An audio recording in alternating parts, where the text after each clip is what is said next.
Hello दोस्तों, कैसे हो? आपका स्वागत है त्रिपाण स्टडी सेंटर में। आज जो हम करने जा रहे हैं सोशल साइंस यानी सामाजिक विज्ञान, जो कि काफ़ी महत्वपूर्ण टॉपिक है। इस पे हम हर एक विषय पे जो है विस्तार पूर्वक चर्चा करेंगे और हर एक पहलू पे प्रकाश डालने की कोशिश करेंगे। चलिए देखते हैं हमारा आज टॉपिक क्या है। आज जो हम आपके सामने रखने जा रहे हैं, भारत में कृषि। ये काफ़ी महत्वपूर्ण चैप्टर है जो आपके समक्ष प्रस्तुत हुआ है, भारत में कृषि। देखिए, ये टॉपिक कई मायने में हर जगह काफ़ी महत्वपूर्ण रहता है, इसलिए आपको ध्यान से समझने की आवश्यकता है। जब तक आप ध्यान से नहीं समझिएगा, सोचिएगा नहीं, तब तक ये समझ जल्दी नहीं आएगा। ठीक है। अगर हम यहाँ बात करें पहले पॉइंट के अंतर्गत, भारत में खेती के प्रकार। भारत में आखिर कितने प्रकार के खेती किए जाते हैं, तो इसी पे हम यहाँ पर विस्तार पूर्वक चर्चा करेंगे और जानेंगे हर एक पहलू पे। मुझे नहीं लगता कि कोई भी जो है बात यहाँ पर छूता रहेगा, लेकिन आपको इसके लिए ध्यान से समझने की आवश्यकता है। आपको पता है कि भारत जो है संस्कृतियाँ विविधताओं का देश है। ये तो आप जनरली हर वीडियो में जानते ही हो कि भारत एक विभिन्नताओं भरा देश है। यहाँ पर बहुत चीज़ें जो है विभिन्नताओं का भरा माना जा सकता है।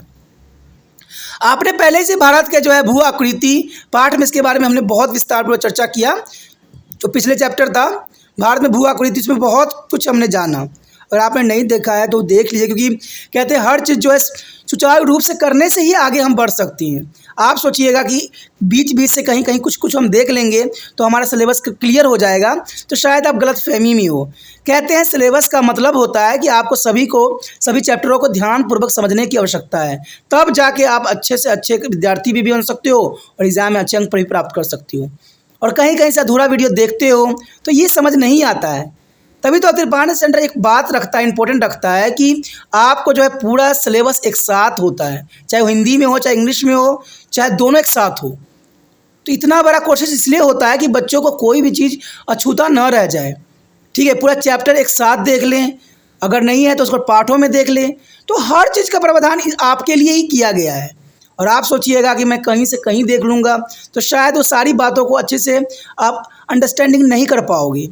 ठीक है, तो ज़रूरी है कि बच्चों हर एक वीडियो को अच्छे से समझो, फिर जाके आपको अच्छे से समझ में भी आएगा। कहते हैं हिमालय पर्वत श्रृंखला भारत के पश्चिम में जम्मू कश्मीर से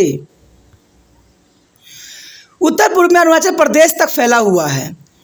देखा जाए तो आपको पता है कि हिमालय पर्वत जो है पूरे क्षेत्र में जो है उत्तरी पूर्वी साइड में फैली हुई है और ये अरुणाचल प्रदेश तक है।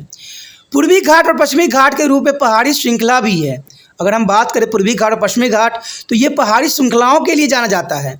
क्या आप जानते हैं कि भारत सिंधु गंगा मैदान दुनिया का सबसे बड़ा मैदानी क्षेत्र में से एक है? अब देखिए, काफ़ी महत्वपूर्ण यहाँ पर प्रश्न आता है। अगर कोई भी जो कॉम्पिटिटिव एग्जाम है इसमें से ऐसा क्वेश्चन पूछा जा सकता है कि दुनिया का सबसे बड़ा मैदानी क्षेत्र कौन सा है, तो आपको पता होना चाहिए कि भारत का सिंधु गंगा मैदान दुनिया का सबसे बड़ा जो है मैदान क्षेत्र है। भारत के मध्य भाग में पठार क्षेत्र का प्रभुता है, यानी भारत के मध्य भाग में हम देखें तो पठार जो है अपना दबदबा बनाए रखा है। बात करें भू आकृति में विविधताओं के अतिरिक्त जो है भारत में जलवायु और मृदा में भी काफ़ी विविधता देखने को मिलता है। और भारत में भौतिक विविधताओं के साथ साथ अन्य कई कारक जैसे सिंचाई की उपलब्धता, मशीनरी का उपयोग, आधुनिक कृषि निवेश तथा बीजों का उच्च उपज किस्में यानी HYV, कीटनाशक आदि का विविध खेती पद्धति के विकास में महत्वपूर्ण भूमिका रही है। देखिए, भारत ने अगर ग्रीन रेवोल्यूशन को प्राप्त कर पाया है तो कहीं ना कहीं आधुनिक कृषि का ही श्रेय जा सकता है। और इसमें सबसे महत्वपूर्ण बात रहती है बीज का। आज भारत में जो बीजों का उपयोग हो रहा है वो बीज जो है HYV हो रहा है, यानी बीजों का उच्चम उपज किस्में यूज़ किया जा रहा है। साथ जो है कीटनाशक, खरपतवार नाशक, बहुत से जो है केमिकलों का यूज़ किया जा रहा है, जिससे कि हम हरित क्रांति को छू पाए हैं। और ये काफ़ी महत्वपूर्ण है, जिसके कारण जो है भारत में जीवन संभव हो पाया है। पहले आपके समय देखिए, उस समय भूखमरी की हालत हर समय बना रहता था, लेकिन शायद अब भारत में बहुत कुछ सुधार हुआ है। और ये सब हुआ है आज नए नए मशीनों का उपयोग करके, ठीक है, आधुनिक कृषि का निवेश करके और बीजों का उपयोग करके, कीटनाशक और न जाने कितने तरह के जो है उपकरणों का उपयोग करके हमने जो है ग्रीन रेवोल्यूशन को प्राप्त किया है। तो ये काफ़ी महत्वपूर्ण बात रहता है। अब इसी के खेती के कुल प्रकारों की चर्चा हम निम्न प्रकार से करेंगे कि खेतों के कुल प्रकार कितने हैं, तो इसके बारे में हम विस्तारपूर्वक आगे चर्चा करेंगे। तो आप बने रहे त्रिपाण स्टडी सेंटर के साथ। यदि पहले टाइप की हम बात करें तो ये है निर्वाह और वर्जनिक खेती। निर्वाह और वर्जनिक खेती, भारत के अधिकांश किसान निर्वाह खेती करते हैं। निर्वाह का मतलब होता है अपने जीवन चलाने के लिए, और वर्जनिक खेती का अर्थ होता है जो हम व्यापार के लिए जो है कृषि लगाते हैं। तो आप समझ गए हो, निर्वाह का मतलब जो हम अपनी आवश्यकताओं को पूरा करने के लिए यूज़ करते हैं, और वर्जनिक का अर्थ होता है जिससे हमें पैसा प्राप्त होता हो। तो ये बातें आपको समझ में आ गई होगी। इसका मतलब यह हुआ कि खुद के उपयोग के लिए खेती करना, और दूसरे शब्द में पूरे उत्पादन का बड़ा हिस्सा किसानों और उनके परिवार द्वारा उपभोग कर लिया जाता है। यानी बहुत ही कम मात्रा में जो है ये लोग कुछ सामान को बाहर बेचते हैं, इसलिए ये निर्वाह कृषि कहलाता है। बाजार में बेचने का जो है अधिशेष नहीं होता है। निर्वाह कृषि में जो है बाजार में बेचने के लिए कुछ भी अधिशेष नहीं रहता है, और इस प्रकार खेती में ज़मीन के जोत छोटे और खंडित होते हैं। आपको पता है कि भारत में जो है बंटवारे की बहुत बड़ी जो है प्रचलन हमारे समाजों में बनी रहती है। अगर दो भाई हैं तो अगर एक खेत है तो उसको दो टुकड़े कर दी जाती है, उसके आगे ऐसे ऐसे कितने टुकड़े किया जाता है। तो ऐसे खेतों में जो है वर्जनिक खेती करना संभव नहीं रहता है। ऐसे खेतों में सिर्फ हम निर्वाह योग्य यानी अपनी आवश्यकताओं के लिए ही कृषि कर सकते हैं, क्योंकि ज़मीन छोटी होती है, खंडित होती है, तो इसमें अधिक मात्रा में कोई भी चीज़ का उत्पादन करना और यातायात के लिए ले जाना बड़ा ही दुष्गम कार्य होता है। खेती तकनीकी अधीम और सरल किस्म के हैं। दूसरे शब्दों में आधुनिक उपकरण जैसे ट्रैक्टर एवं खेती निवेश तथा रासायनिक उर्वरक का पूर्णतः अभाव। इस प्रकार की खेती में किसान ज़्यादातर अनाज के साथ तिलहन, दाल और सब्जियां ही उगाते हैं, क्योंकि खेत ये बहुत छोटा होता है और ये अपनी आवश्यकताओं की चीज़ ही इसमें उगाने की कोशिश करते हैं। व्यापार के लिए इसमें किसी भी प्रकार का कृषि नहीं रहती है।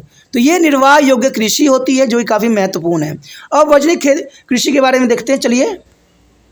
उसके पश्चात आता है वर्जनिक खेती। देखिए, वर्जनिक खेती का मतलब ही होता है जो हम पैसों के लिए खेती करते हैं। इसमें हमें सामानों को जो है बाहर बेचते हैं, वो निर्वाह के लिए था और ये हम बाहर बेचने के लिए करते हैं। इस मामले में उत्पादन का अधिकतम भाग जो है धन प्राप्ति के लिए बाजार में बेचा जाता है, यानी जितना हम इसको खेती करेंगे उतना ही हमें धन प्राप्त होगा। और इस प्रणाली में किसान को सिंचाई, रासायनिक उर्वरक, कीटनाशक और बीज की उच्च उपज वाली किस्मों का उपयोग करते हैं। जनरल सी बात है, अगर आप बाहर खेत के फसलों को बेचना चाहते हो तो आपको जो है उसको उच्चतम उत्पादन भी करना पड़ेगा, और उच्चतम उत्पादन करने के लिए सिंचाई होना चाहिए, रासायनिक उर्वरकता होनी चाहिए, कीटनाशक, बीज की उच्चम किस्म होनी चाहिए, तभी जाके जो है खेती अच्छी से अच्छी होगी और इससे हमें धन भी अच्छे से अच्छे प्राप्त होगा। भारत के विभिन्न भागों में उगाई जाने वाले फसलों में कपास का सबसे महत्वपूर्ण स्थान होता है, और कपास जो ऐसे फसल हैं जो काफ़ी कमर्शियली तौर पे काफ़ी महत्वपूर्ण रखता है अपना स्थान। इवन कि गन्ना, मूंगफली आदि भी अपना महत्व बनाए हुए हैं। कहते हैं हरियाणा में चावल की खेती मुख्य रूप से व्यवसाय उद्देश्य के लिए ही किया जाता है। हरियाणा में अगर चावल की खेती की जाती है तो सिर्फ व्यवसाय करने के लिए की जाती है, उपभोग करने के लिए यूज़ नहीं की जाती है, क्योंकि इस क्षेत्र के लोगों का मुख्य भोजन गेहूँ है। फिर भी वो चावल करते हैं, चावल वो बेचने के लिए करते हैं क्योंकि उनका मुख्य भोजन जो है गेहूँ ही है। यद्यपि भारत के पूर्वी और उत्तर पूर्वी राज्यों में चावल की खेती निर्वाह प्रकार की है जो बड़े पैमानों पर की जाती है। यानी पूर्वी राज्यों में चावल की खेती जो है निर्वाह के लिए किया जाता है, जो बहुत ही बड़े पैमानों पर की जाती है, और ये पूरे भारत का जो है पोषण भी करती है। तो काफ़ी महत्वपूर्ण यहाँ पर बात आता है। उसके पश्चात हमारे समक्ष गहन और विस्तृत खेती।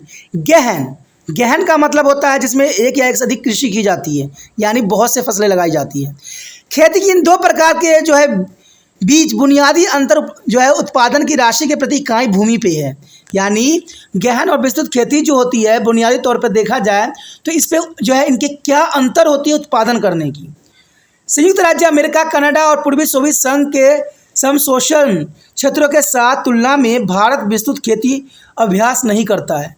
यानी देखा जाए अगर हम संयुक्त राज्य अमेरिका की बात करें, कनाडा और पूर्व सोवियत संघ की, तो आपको पता है ये सारे के सारे जो है विकसित राष्ट्र हैं, और यहाँ पर देखा जाए तो उच्चतम तौर पर जो है कृषि की जाती है, लेकिन भारत में विस्तृत खेती अभ्यास नहीं करते हैं। अब देखिए अमेरिका की बात करें, अगर संयुक्त राज्य की बात करें, कनाडा की बात करें, पूर्वी सोवियत संघ की बात करें, तो ये काफ़ी महत्वपूर्ण मॉडर्नाइज दुनिया है और यहाँ पर कृषि करने की उच्चतम पद्धति है। लेकिन देखा जाए तो भारत अभी भी इन चीज़ों में काफ़ी पिछड़ रखी है। जब हम खेती के लिए देश के बड़े क्षेत्र का उपयोग करें तो हम इसे विस्तृत खेती कहती हैं, क्योंकि ये विस्तृत खेती कहलाता है। यह बड़ा क्षेत्र होने के कारण कुल उत्पादन ज़्यादा हो सकता है, परंतु प्रति इकाई भूमि उत्पादन कम ही होता है। व्यापक खेती भारत में पंजाब, हरियाणा, पश्चिमी उत्तर प्रदेश में देखी जा सकती है। यानी भारत में देखा जाए अधिक पैमानों पर खेती अगर होती है तो वो पंजाब, हरियाणा और पश्चिमी उत्तर प्रदेश में ही होती है। बाकी क्षेत्र में बहुत ही कम होती है, और होती भी है तो उन्हीं राज्यों में ही खपत भी हो जाती है। गहन खेती में प्रति इकाई भूमि के उत्पादन ज़्यादा अंकित किया जाता है। जापान में गहन खेती का सबसे अच्छा उदाहरण है, जहाँ खेती के लिए भूमि की उपलब्धता बहुत सीमित है, और इस प्रकार की स्थिति भारत के केरल राज्य में देखी जा सकती है। यानी गहन कृषि करना के जो प्रावधान है वो केरल राज्य में है, क्योंकि केरल राज्य में देखा जाए तो यहाँ खेती की भूमि की उपलब्धता बहुत ही सीमित मात्रा में है, क्योंकि आपको पता है केरल बहुत ही छोटा एरिया है, समुद्र किनारे है, तो यहाँ पर बहुत ही कम कृषि देखने को मिलता है, और यहाँ पर गहन खेती का ही प्रावधान है। उसके पश्चात हमारे समक्ष है वृक्षरोपण खेती। देखिए, वृक्षरोपण भी एक तरह का खेती होता है, क्योंकि इससे हमें बहुत कुछ प्राप्त होता है। आपको पता है कि हमारे देश में बहुत सारी चीज़ें हैं जो हमें वृक्ष से ही प्राप्त होती है। कहते हैं बागान खेती एक कृत्रिम और स्थापित प्रकार है। यानी बागान खेती जो होती है एक तरह कृत्रिम है, ये मानव निर्मित है, क्योंकि ये इसमें प्रकृति का कोई स्थान नहीं है, ये कृत्रिम है और स्थापित प्रकार की है। और ये एक बागान है जहाँ एक ही नगद फसल की बिक्री के लिए उगाया जाता है। इस प्रकार कृषि में एक ही प्रकार के नगद फसल का उगाना एवं प्रसंस्करण जनित होती है, इसे बेचने के लिए किया जाता है। वृक्षरोपण खेती जो होती है मैक्सिमम देखा जाए तो बेचने के लिए ही किया जाता है। जैसे आपको पता ही है, चाय, कॉफ़ी, रबर, केला और मसाले, ये सारे के सारे वृक्षरोपण फसलों के उदाहरण हैं जो सिर्फ बेचने के लिए उपयोग किया जाता है। और इन फसलों में अधिकांश भारत में 19वीं सदी में अंग्रेजों द्वारा शुरू किए गए थे। आपको पता है चाय, कॉफ़ी, ये सब जो है अंग्रेज़ों के समय ही शुरू किया गया था। इवन कि भारत में अगर अंग्रेज आकर्षित हुए थे तो वो हुए थे मसालों के अंतर्गत। तो आप समझ सकते हो कि सब अंग्रेज का ही देन है। उसके पश्चात हमारे समक्ष आता है मिश्रित खेती। जैसे नाम से ही आपको इसकी बात समझ में आ गई होगी कि यह मिश्र फसल होगा, यानी एक से अधिक फसल एक ही जगहों पर लगाई जाती होगी। यह एक स्थिति है जिसमें फसलों के उगाना और पशुपालन दोनों एक साथ किया जाता है। अब देखिए इसका क्या फ़ायदा होगा। अगर आप फसल लगा रहे हो, अगर फसल से जो भी चीज़ प्राप्त होती है, जो हम फल इकट्ठा कर लेते हैं, बाकी जो मिलती है वो पशुओं को दे देते हैं, और पशुओं के जो गोबर होते हैं वो खेतों को मिल जाती है। तो इससे दोनों को ही काफ़ी फ़ायदा होता है, और काफ़ी बेहतर जो है इसमें आर्थिक सुधार किया जा सकता है। यह मिश्रित खेती में लगे किसान आर्थिक रूप से दूसरे की तुलना में काफ़ी बेहतर होते हैं। सभी वजन खेती की प्रकृति और उसके उद्देश्य पर आधारित होता है, और कभी कभी अंश छालीगिल हो सकता है। उदाहरण के लिए केले की खेती एक बागान प्रकार की है। यानी केले की खेती देखा जाए तो एक बागान प्रकार की है, और एक व्यवसायिक खेती के रूप में भी वर्णित किया जा सकता है। यानी इसको व्यापार के लिए भी उपयोग किया जाता है, जो काफ़ी महत्वपूर्ण है। अब देखिए आगे और भी महत्वपूर्ण है, हमने जानना है कि भारत में कितने प्रकार के रेवोल्यूशन को हम प्राप्त कर पाए हैं, यानी कितने तरह की क्रांतियां जो है हुई है कृषि के अंतर्गत और जीवन सुधार के अंतर्गत। तो चलिए देखते हैं कौन कौन सी क्रांति है जो हमारे खेतिहर किसानों के लिए काफ़ी लाभदायक सिद्ध हुए हैं। तो देखते हैं पहला क्रांति कौन सी है। देखिए यहाँ पर जो पहला क्रांति आया है वो है हरित क्रांति। जैसे नाम से ही आपको समझ में आ गया होगा कि ये फसलों के उत्पादन के अंतर्गत है। हरित क्रांति का अगर वास्तविक अर्थ जानना चाहिएगा तो यही है कि फसलों के उत्पादन में जो है वृद्धि करने के लिए हम जो नए टेक्नोलॉजी का इस्तेमाल करते हैं, नए बीजों का उपयोग करते हैं, आधुनिक मशीनों का उपयोग करते हैं, पेस्टिसाइड, इंसेक्टिसाइड का इस्तेमाल करके जो फसलों के उत्पादन में वृद्धि करते हैं उसे हम हरित क्रांति कहते हैं। ये तो हमारे अपने लैंग्वेज में हुआ, लेकिन देखा जाए तो भारत में ये कृषि वृद्धि के लिए एक प्रमुख तकनीक सफलता पर आधारित है। अधिकांश उपज देने वाले किस्मों में काफ़ी सुधारे की बीज किया गया, बीजों में सुधार की गई है, और सिंचाई के लिए पानी की पर्याप्त और आश्वासन आपूर्ति भी हुई है। पहले सिंचाई न होने के कारण जो है कृषि खराब होती थी, लेकिन आज हमें ऊपर आसमान में देखने की आवश्यकता नहीं पड़ती है, क्योंकि हमारे पास ऐसे बहुत से साधन हैं जिससे हम खेतों का सिंचाई बहुत ही सरलतापूर्वक हम कर सकते हैं। पहले के समय में किसानों को जो है सिंचाई की जो है साधन उपलब्ध नहीं होते थे, और वो जो है सदैव आकाश में जो है टकटकी लगा के देखते रहते थे। लेकिन आज समय बदल गया है, इसलिए हरी क्रांति भी आ गया है। कृषि उत्पादन में वृद्धि के लिए बढ़ते एवं उपयुक्त रासायनिक उर्वरक का भी प्रभाव है। अगर आप आज के समय में देखा जाए तो कृषि में सबसे अधिक जो है रासायनिक उर्वरकों का उपयोग हो रहा है। कहते हैं ये उपयोग हमारे लिए विनाशकारी है, इसमें कोई दो राय नहीं है, लेकिन हरित क्रांति को हमने प्राप्त भी किया है, तो ये काफ़ी महत्वपूर्ण है। उसके पश्चात हमारे समक्ष है श्वेत क्रांति। देखिए श्वेत क्रांति यानी ये दूध के उत्पादन की असाधारण वृद्धि से है। कहते हैं भारत में दूध की जो उत्पादन है कई मायनों में जो है बहुत अधिक बढ़ गई है, और ये सब श्वेत क्रांति के कारण ही संभव हुआ है। इसके अंतर्गत राष्ट्रीय दूध ग्रिड का जो है गठन और क्षेत्रीय एवं मौसमी असंतुलन का निराकरण रणनीति है। तकनीकी आदानों में है स्वदेशी गायों के यूरोपीय नस्ल के ज़्यादा दूध देने वाले के साथ प्रजनन करवाना, यानी हाइब्रिड जो है गायों का जो है बनाना, ये काफ़ी महत्वपूर्ण था।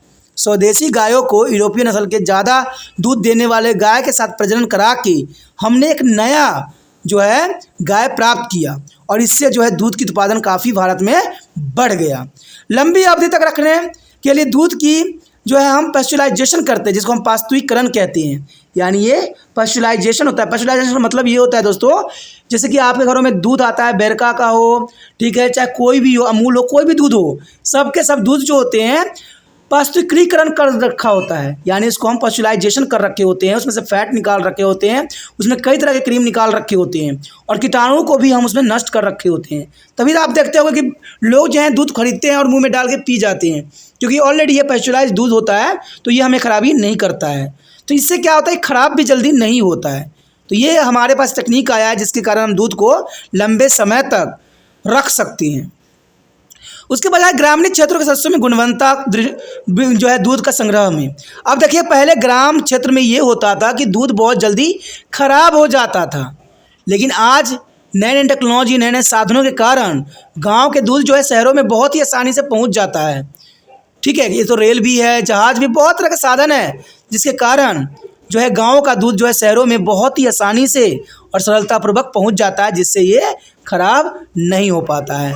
उसके बाद है प्रतिष्ठित परिवहन प्रणाली से दूध को सड़क और रेल मार्गों द्वारा दूर महानगरीय केंद्र तक भेजने में मदद मिलती है। तो बात वही आ गई कि दूध को जो है सड़क और रेल मार्ग द्वारा जो है महानगरों में विभिन्न भागों में पहुंचाने का प्रावधान किया गया है, जो कि काफ़ी महत्वपूर्ण है।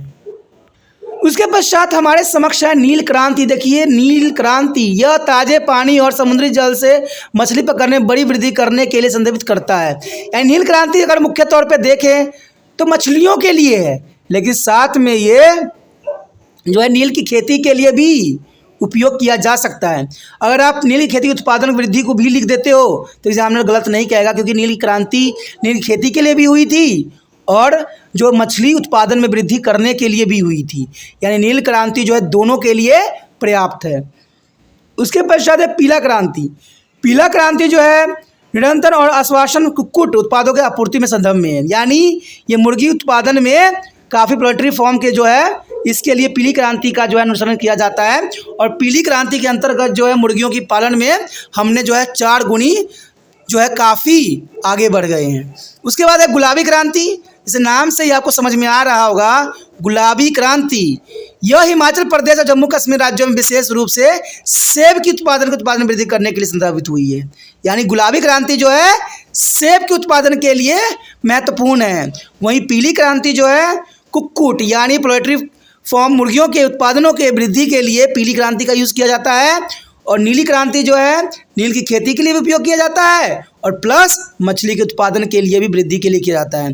वहीं अगर श्वेत क्रांति की बात करें तो वो दूध उत्पादन के लिए किया जाता है, और ग्रीन रेवोल्यूशन की बात करें, हरित क्रांति की बात करें तो वो कृषि के उत्पादन में वृद्धि के लिए समझाता है। आगे जो हमारे समक्ष आया है बहुत ही महत्वपूर्ण है टॉपिक, भारतीय कृषि की विशेषता। देखिए भारतीय कृषि की विशेषता अगर आप नहीं जानिएगा तो सब कुछ जो है कृषि के बारे में जान के भी आप अधूरे रह जाइएगा, क्योंकि भारतीय कृषि की विशेषता मुख्य तौर पर देखा जाए तो कुछ पॉइंट जो यहाँ पर दर्शाया गया है इसके अंतर्गत आता है। कहते हैं पहली पॉइंट तो यही दर्शाता है कि निर्वाह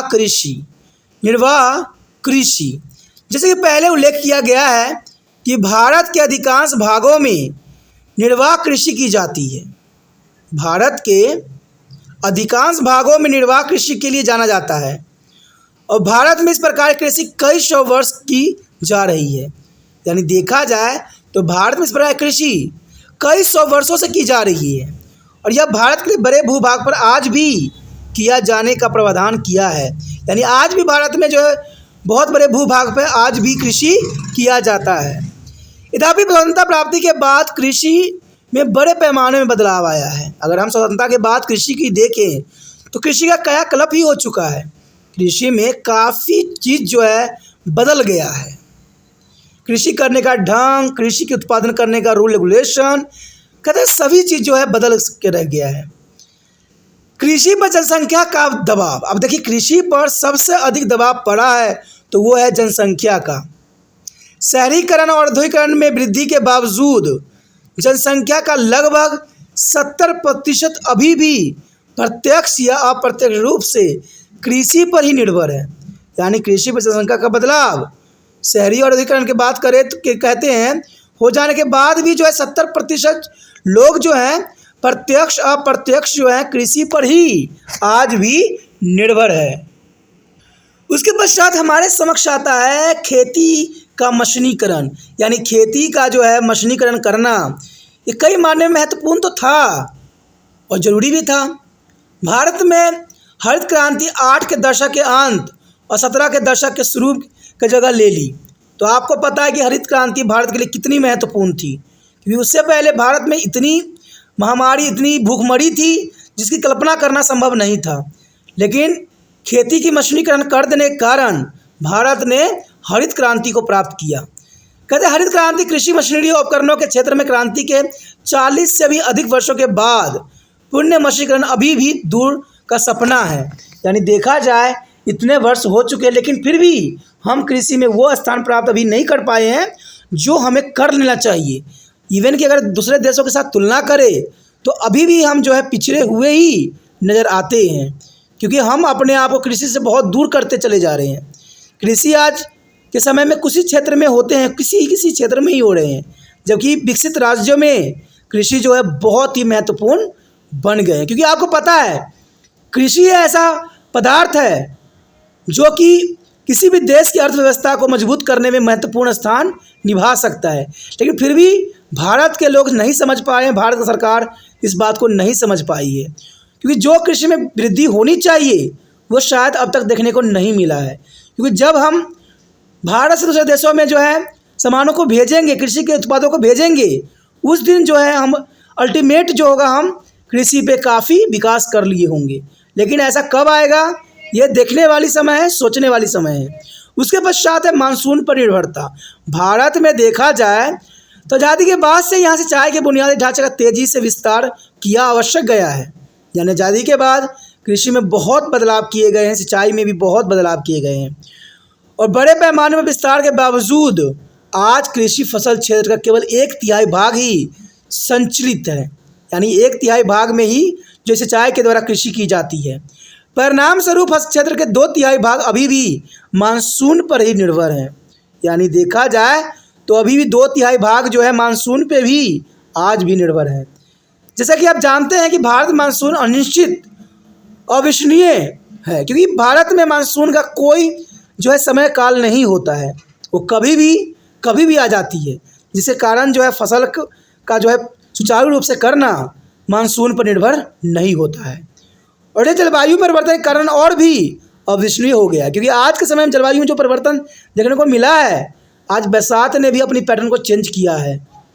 तो ये बहुत ही महत्वपूर्ण बात है और दुर्भाग्यपूर्ण भी बात है कि मौसम में इतनी बदलाव होना जनजीवन के लिए आने वाला समय में बहुत ही कष्टदायक परिस्थिति उत्पन्न कर सकता है।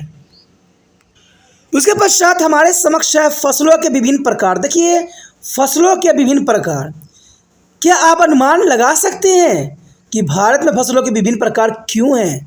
ये बहुत ही महत्वपूर्ण बात है कि भारत में इतने प्रकार की फसल क्यों। जैसा कि पाठ की शुरुआत में आपने पढ़ा भी होगा कि भारत में जलवायु, असल कृषि और मिट्टी विविधता है। भारत में कहते हैं बहुत प्रकार की मिट्टियाँ पाई जाती है। तो जैसे जैसे मिट्टी होगी वैसे वैसे फसल का उत्पादन का भी प्रावधान बनेगा। क्योंकि भारत में दोनों उष्णकटिबंधीय और शीतोष्ण जलवायु के क्षेत्र हैं। यानी देखा जाए तो भारत में दो तरह के जो है जलवायु है, एक तो उष्णकटिबंधीय है और एक शीतोष्ण जलवायु का क्षेत्र है। यहाँ दोनों जलवायु की फसलें उगाई जा सकती है, बहुत आसानी से उगाई जाती है। दुनिया में बहुत कम देशों में ऐसी विविधता पाई जाती होगी जैसा कि विविधता भारत में मिलती है। तभी तो मैं हमेशा कहता हूँ कि भारत विभिन्नताओं भरा देश है और हर क्षेत्र में विभिन्नता देखी जाती है। कहते हैं यहाँ पर धर्म के रिगार्डिंग देखिए तो हर तरह के यहाँ पर धर्म के लोग रहते हैं। फसल के रिगार्डिंग देखिए तो हर तरह के यहाँ पर फसल उगाई जाती है। कल्चर की बात करी तो कल्चर भी डिफरेंट टाइप को यहाँ पर मिलेगा आपको। तो भारत जो है विभिन्नताओं भरा देश है और इसका अनुभव आप तब होगा जब विस्तार से फसलों के विभिन्न प्रकार की चर्चा करेंगे, जो कि आने वाला टॉपिक जो होगा वो काफ़ी महत्वपूर्ण होगा, जिसमें हम विभिन्न प्रकार के फसलों को विस्तार पूर्वक चर्चा करेंगे और हर एक पहलू पर विस्तार पूर्वक समझने की कोशिश करेंगे। और इसके लिए आपको त्रिपाण स्टडी सेंटर के हर वीडियो को देखना महत्वपूर्ण रहेगा। उसके पश्चात हमारे समक्ष है खाद्य फसलों की प्राधान्यता। खाद्य फसलों की प्राधान्यता काफ़ी महत्वपूर्ण बात यहाँ रखती है, क्योंकि भारतीय कृषि के माध्यम से देश की बड़ी जनसंख्या को भोजन प्रदान करना होता है। क्योंकि आपको पता है कि भारत जो है जनसंख्या में नंबर 1 हो गया है और इतनी बड़ी जनसंख्या को भोजन प्रदान करना और वो भी 2.6% भूमि पर बहुत ही दुष्कर्म कार्य है। भारत जैसे जैसे जनसंख्या बढ़ रही है वैसे वैसे खेतों की उत्पादन नहीं बढ़ रही है, एरिया हमारा नहीं बढ़ रहा है। हमारा एरिया तो 2.6 ही रहेगा, लेकिन जनसंख्या जो है अपनी कदम ताल कर रखी है। यानी अब चाइना को भी पीछे छोड़ के हम नंबर 1 बन गए हैं। ये बहुत दुर्भाग्यपूर्ण बात है कि इतनी बड़ी जनसंख्या, लोगों में बहुत ही कम जागरूकता फैली हुई है। जब तक लोगों में जागरूकता नहीं फैलेगी जनसंख्या कंट्रोल नहीं होगा और इससे भारतीय कृषि के माध्यम देश की बड़ी जनसंख्या का भोजन प्रदान करना आने वाला समय में बहुत दुष्कर्म कार्य हो सकता है। लगभग सर्वत्र भारत में किसानों की प्राथमिकता खाद्यान्न उगाने की ही है। हालांकि हाल के वर्षों में खाद्यान्न उगाने जाने वाले भूमि के हिस्सों में कमी बहुत ही आई है। क्योंकि देखा जाए कुछ वर्षों में जहाँ पर कृषि की जा रही थी वहाँ पर बड़े बड़े भवन बना दिए गए हैं या बड़े बड़े जो है मॉल बना दिए गए हैं। तो आप समझ सकते हो अगर इसी तरह से हम खाद्यान्न जगहों को जो भूमि का जो है दुरुपयोग करने लग जाएं तो एक समय ऐसा आएगा कि हमारे पास कृषि करने योग्य कोई भी भूमि शेष नहीं रह जाएगा। तो ये बहुत ही दुर्भाग्यपूर्ण बात है और इस पर जो है लगाम लगाने की आवश्यकता है, क्योंकि अन्य वर्जित खेती को ज़्यादा लाभ उन भूमि से ही प्राप्त हो रहा है जो कि आज ठेकेदारों के भेंट चढ़ रही है। तो ये बात बहुत ही इम्पोर्टेंट है और बहुत ज़रूरी है। सरकार को इस पर कदम उठाने की आवश्यकता है, क्योंकि इस पर आम बंदा कदम नहीं उठा सकता है। ये पूरी तरह से जो है सरकार पर निर्भर है कि वो छोटे मोटे जो खेतों की जो रजिस्ट्री होती है उसको बिल्कुल ही बंद कर दे या ठेकेदारों पर लगाम लगाए। नहीं तो आने वाला समय में भूमि की जो जोत होगी बिल्कुल ख़त्म हो जाएगी और भारत में जो है भुखमरी की अवस्था जो पुराने समय में थी दोबारा से लौट आएगी। फिर आप नहीं कहिएगा कि ये बात हमने कहा नहीं। उसके पश्चात है मौसमी पैटर्न। भारत की सबसे बड़ी महत्वपूर्ण बात है मौसमी पैटर्न। भारत के 3 अलग अलग जो है कृषि फसल मौसम है जिसको आपको पता भी होगा और कई बार एग्जाम में भी पूछा जाता है प्रश्न। खरीफ की फसलें पूछी जा सकती है, रबी की फसलें पूछी जा सकती है, जायद के बारे में आपने सुना होगा। तो ये भारत में 3 तरह के फसलें जो है बोई जाती है, या तो खरीफ की फसल बोई जाती है या रबी की या जायद की। भारत में विशेष 3 फसलों में उगाए जाने फसलों के उदाहरण के रूप में हम अगर चावल देखें तो चावल जो है खरीफ फसल के अंतर्गत आता है। चावल जो होता है खरीफ की फसल के अंतर्गत आता है, वहीं गेहूं के जो है रबी की फसल के अंतर्गत आता है। और जायद की फसल देखें तो आपको पता है कि 2-3 महीनों में ही होती है, जैसे ककड़ी हो गई, जैसे तरबूज हो गया, खरबूज हो गया, ये जो है जायद की फसलों के अंतर्गत आता है। और खरीफ फसल जो होती है चावल के साथ जितने भी फसल लगाए जाते हैं सब खरीफ की फसल आता है। वहीं गेहूं के फसल के साथ जितने भी फसल और भी उगाई जाती है उनको हम रबी की फसल कहते हैं। तो आप समझ गए होंगे इन तीनों फसलों की विशेषताओं के बारे में। यदि हम यहाँ पर बात करें तो यहाँ पर बहुत ही महत्वपूर्ण टॉपिक आया है भारत की प्रमुख फसलें। कहते हैं भारत में अगर हम बात करें फसलों की तो यहाँ पर जो है वैरायटियों की कमी नहीं है। यहाँ पर बहुत से वैरायटी जो है उगाए जाते हैं और सबका अपना महत्वपूर्ण स्थान है। देखा जाए तो भारत जो है बहुत ही विभिन्नताओं से भरा हुआ देश है। तो कहते हैं यहाँ पर जैसे टेम्परेचर अलग अलग होती है, कहते हैं राज्य अलग अलग जैसे होते हैं, उसी प्रकार से क्रॉप का भी डिस्ट्रीब्यूशन अलग अलग क्षेत्रों में डिफरेंट टाइप्स का होता है। तो ये भारत की जो है प्रमुख फसलों के अंतर्गत बहुत ही महत्वपूर्ण यहाँ पर पॉइंट है जिसको आपको समझना चाहिए, और ये कई महत्वपूर्ण एग्जाम के लिए महत्वपूर्ण रहेगा। चाहे CBSE में बहुत जगह पर जो है 9th क्लास में भी क्वेश्चन पूछे जाते हैं, इवन कि 10th में भी होता है, प्लस NIS बोर्ड में भी होता है। तो कंपटीशन के जो एग्ज़ाम होते हैं उसमें किसी भी क्रॉप के बारे में, टेम्परेचर या मिट्टी के बारे में पूछ लिया जाता है। तो कई मानने में ये महत्वपूर्ण यहाँ पर ये प्रश्न उठता है। तो आपको इसके लिए जो है पूरे टॉपिक को देखने के लिए त्रिपाण सेंटर को देखना पड़ेगा और समझना पड़ेगा कि आखिर इसमें कौन कौन क्रॉप की क्या क्या विशेषता है। तो आप बने रहे त्रिपाण सेंटर के साथ, ठीक है। अगर हम बात करें यहाँ भारत की प्रमुख फसलों की, तो मैं एक बात बता दूँ आपको कि भारत में लगभग हर प्रकार की फसलें होती है। भारत में देखा जाए, भारत ऐसा देश है जहाँ पर हर प्रकार की फसलें जो है बहुत ही आसानी से उगाई जाती है। क्या आप सोच सकते हैं ऐसा क्यों? क्या कारण है कि भारत में जो है सैकड़ों प्रकार की फसलें उगाई जाती है? यदि हम कश्मीर से कन्याकुमारी और गुजरात के पश्चिमी तट से जो है अरुणाचल प्रदेश के चरम उत्तर पूर्वी भागों को ध्यान से देखें तो ये सैकड़ों प्रकार की फसलें मिल जाती हैं हमें। और इन सभी प्रकार की फसलों को हम 4 वर्गों में विभक्त किए हैं, जिसके बारे में हम बहुत ही विस्तार पूर्वक चर्चा करेंगे और हर एक फसल का जो है आपको ब्यूरो यहाँ देंगे। तो ये काफ़ी महत्वपूर्ण आपके लिए रहेगा और आपके एग्ज़ाम के लिए भी। देखिए, जो आज हम करेंगे फसलें जो होंगे, खाद्य फसलें होंगे, नकदी फसलें होंगे, वृक्षारोपण फसलें होंगे और एक और फसल होंगे जिसके बारे में हम डिस्कस करेंगे। तो सबसे पहले बात हम करें खाद्य फसलें। तो इसका अर्थ यही होता है कि ये फसलें मानव उपयोग के लिए बहुत उपयोगी होता है और जनरली तौर पर मानव इसका सुबह से शाम तक यूज़ करता है। इसमें प्रमुख फसलें आती है चावल, गेहूँ, मक्का, बाजरा और दालें। उसके पश्चात आता है नकदी फसलें।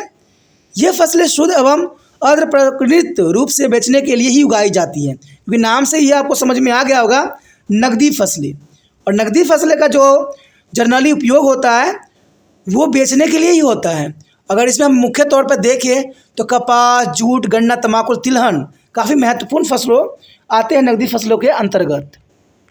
उसके पश्चात आता है वृक्षारोपण या बागवानी फसलें। देखिए, वृक्षारोपण फसलों का अर्थ क्या है? ये फसलें वृक्षारोपण के द्वारा बड़े क्षेत्र पर उगाए जाते हैं।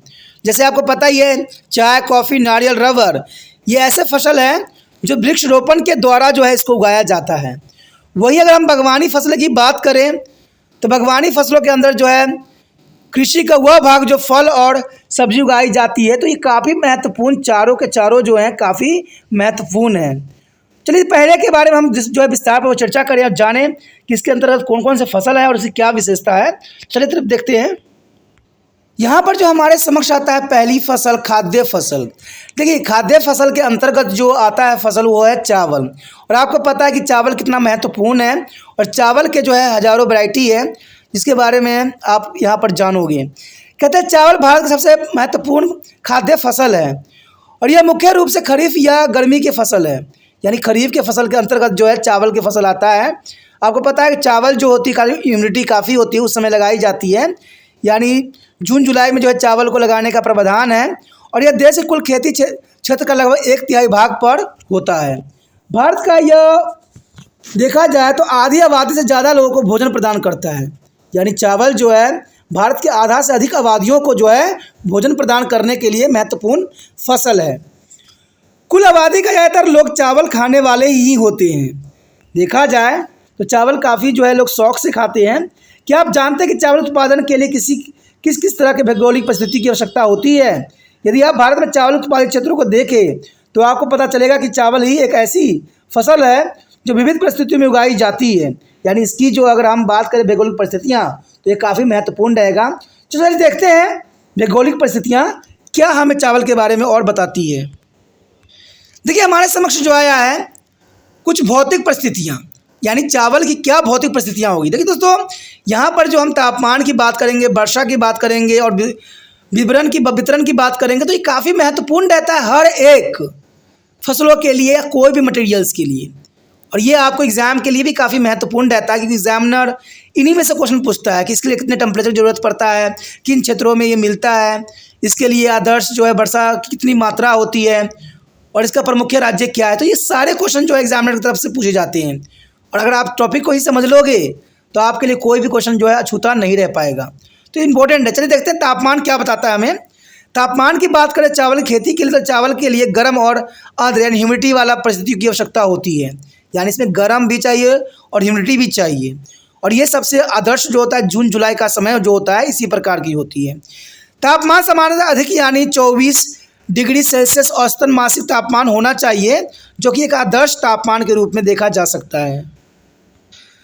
साथ ही चावल की अच्छी उपज के लिए औसतन तापमान जो है 22 से 32 डिग्री सेल्सियस के बीच सबसे उत्तम माना जाता है, यानी चावल के उत्पादन के लिए 22 से 32 डिग्री सेल्सियस तापमान काफ़ी आदर्श तापमान माना जाता है।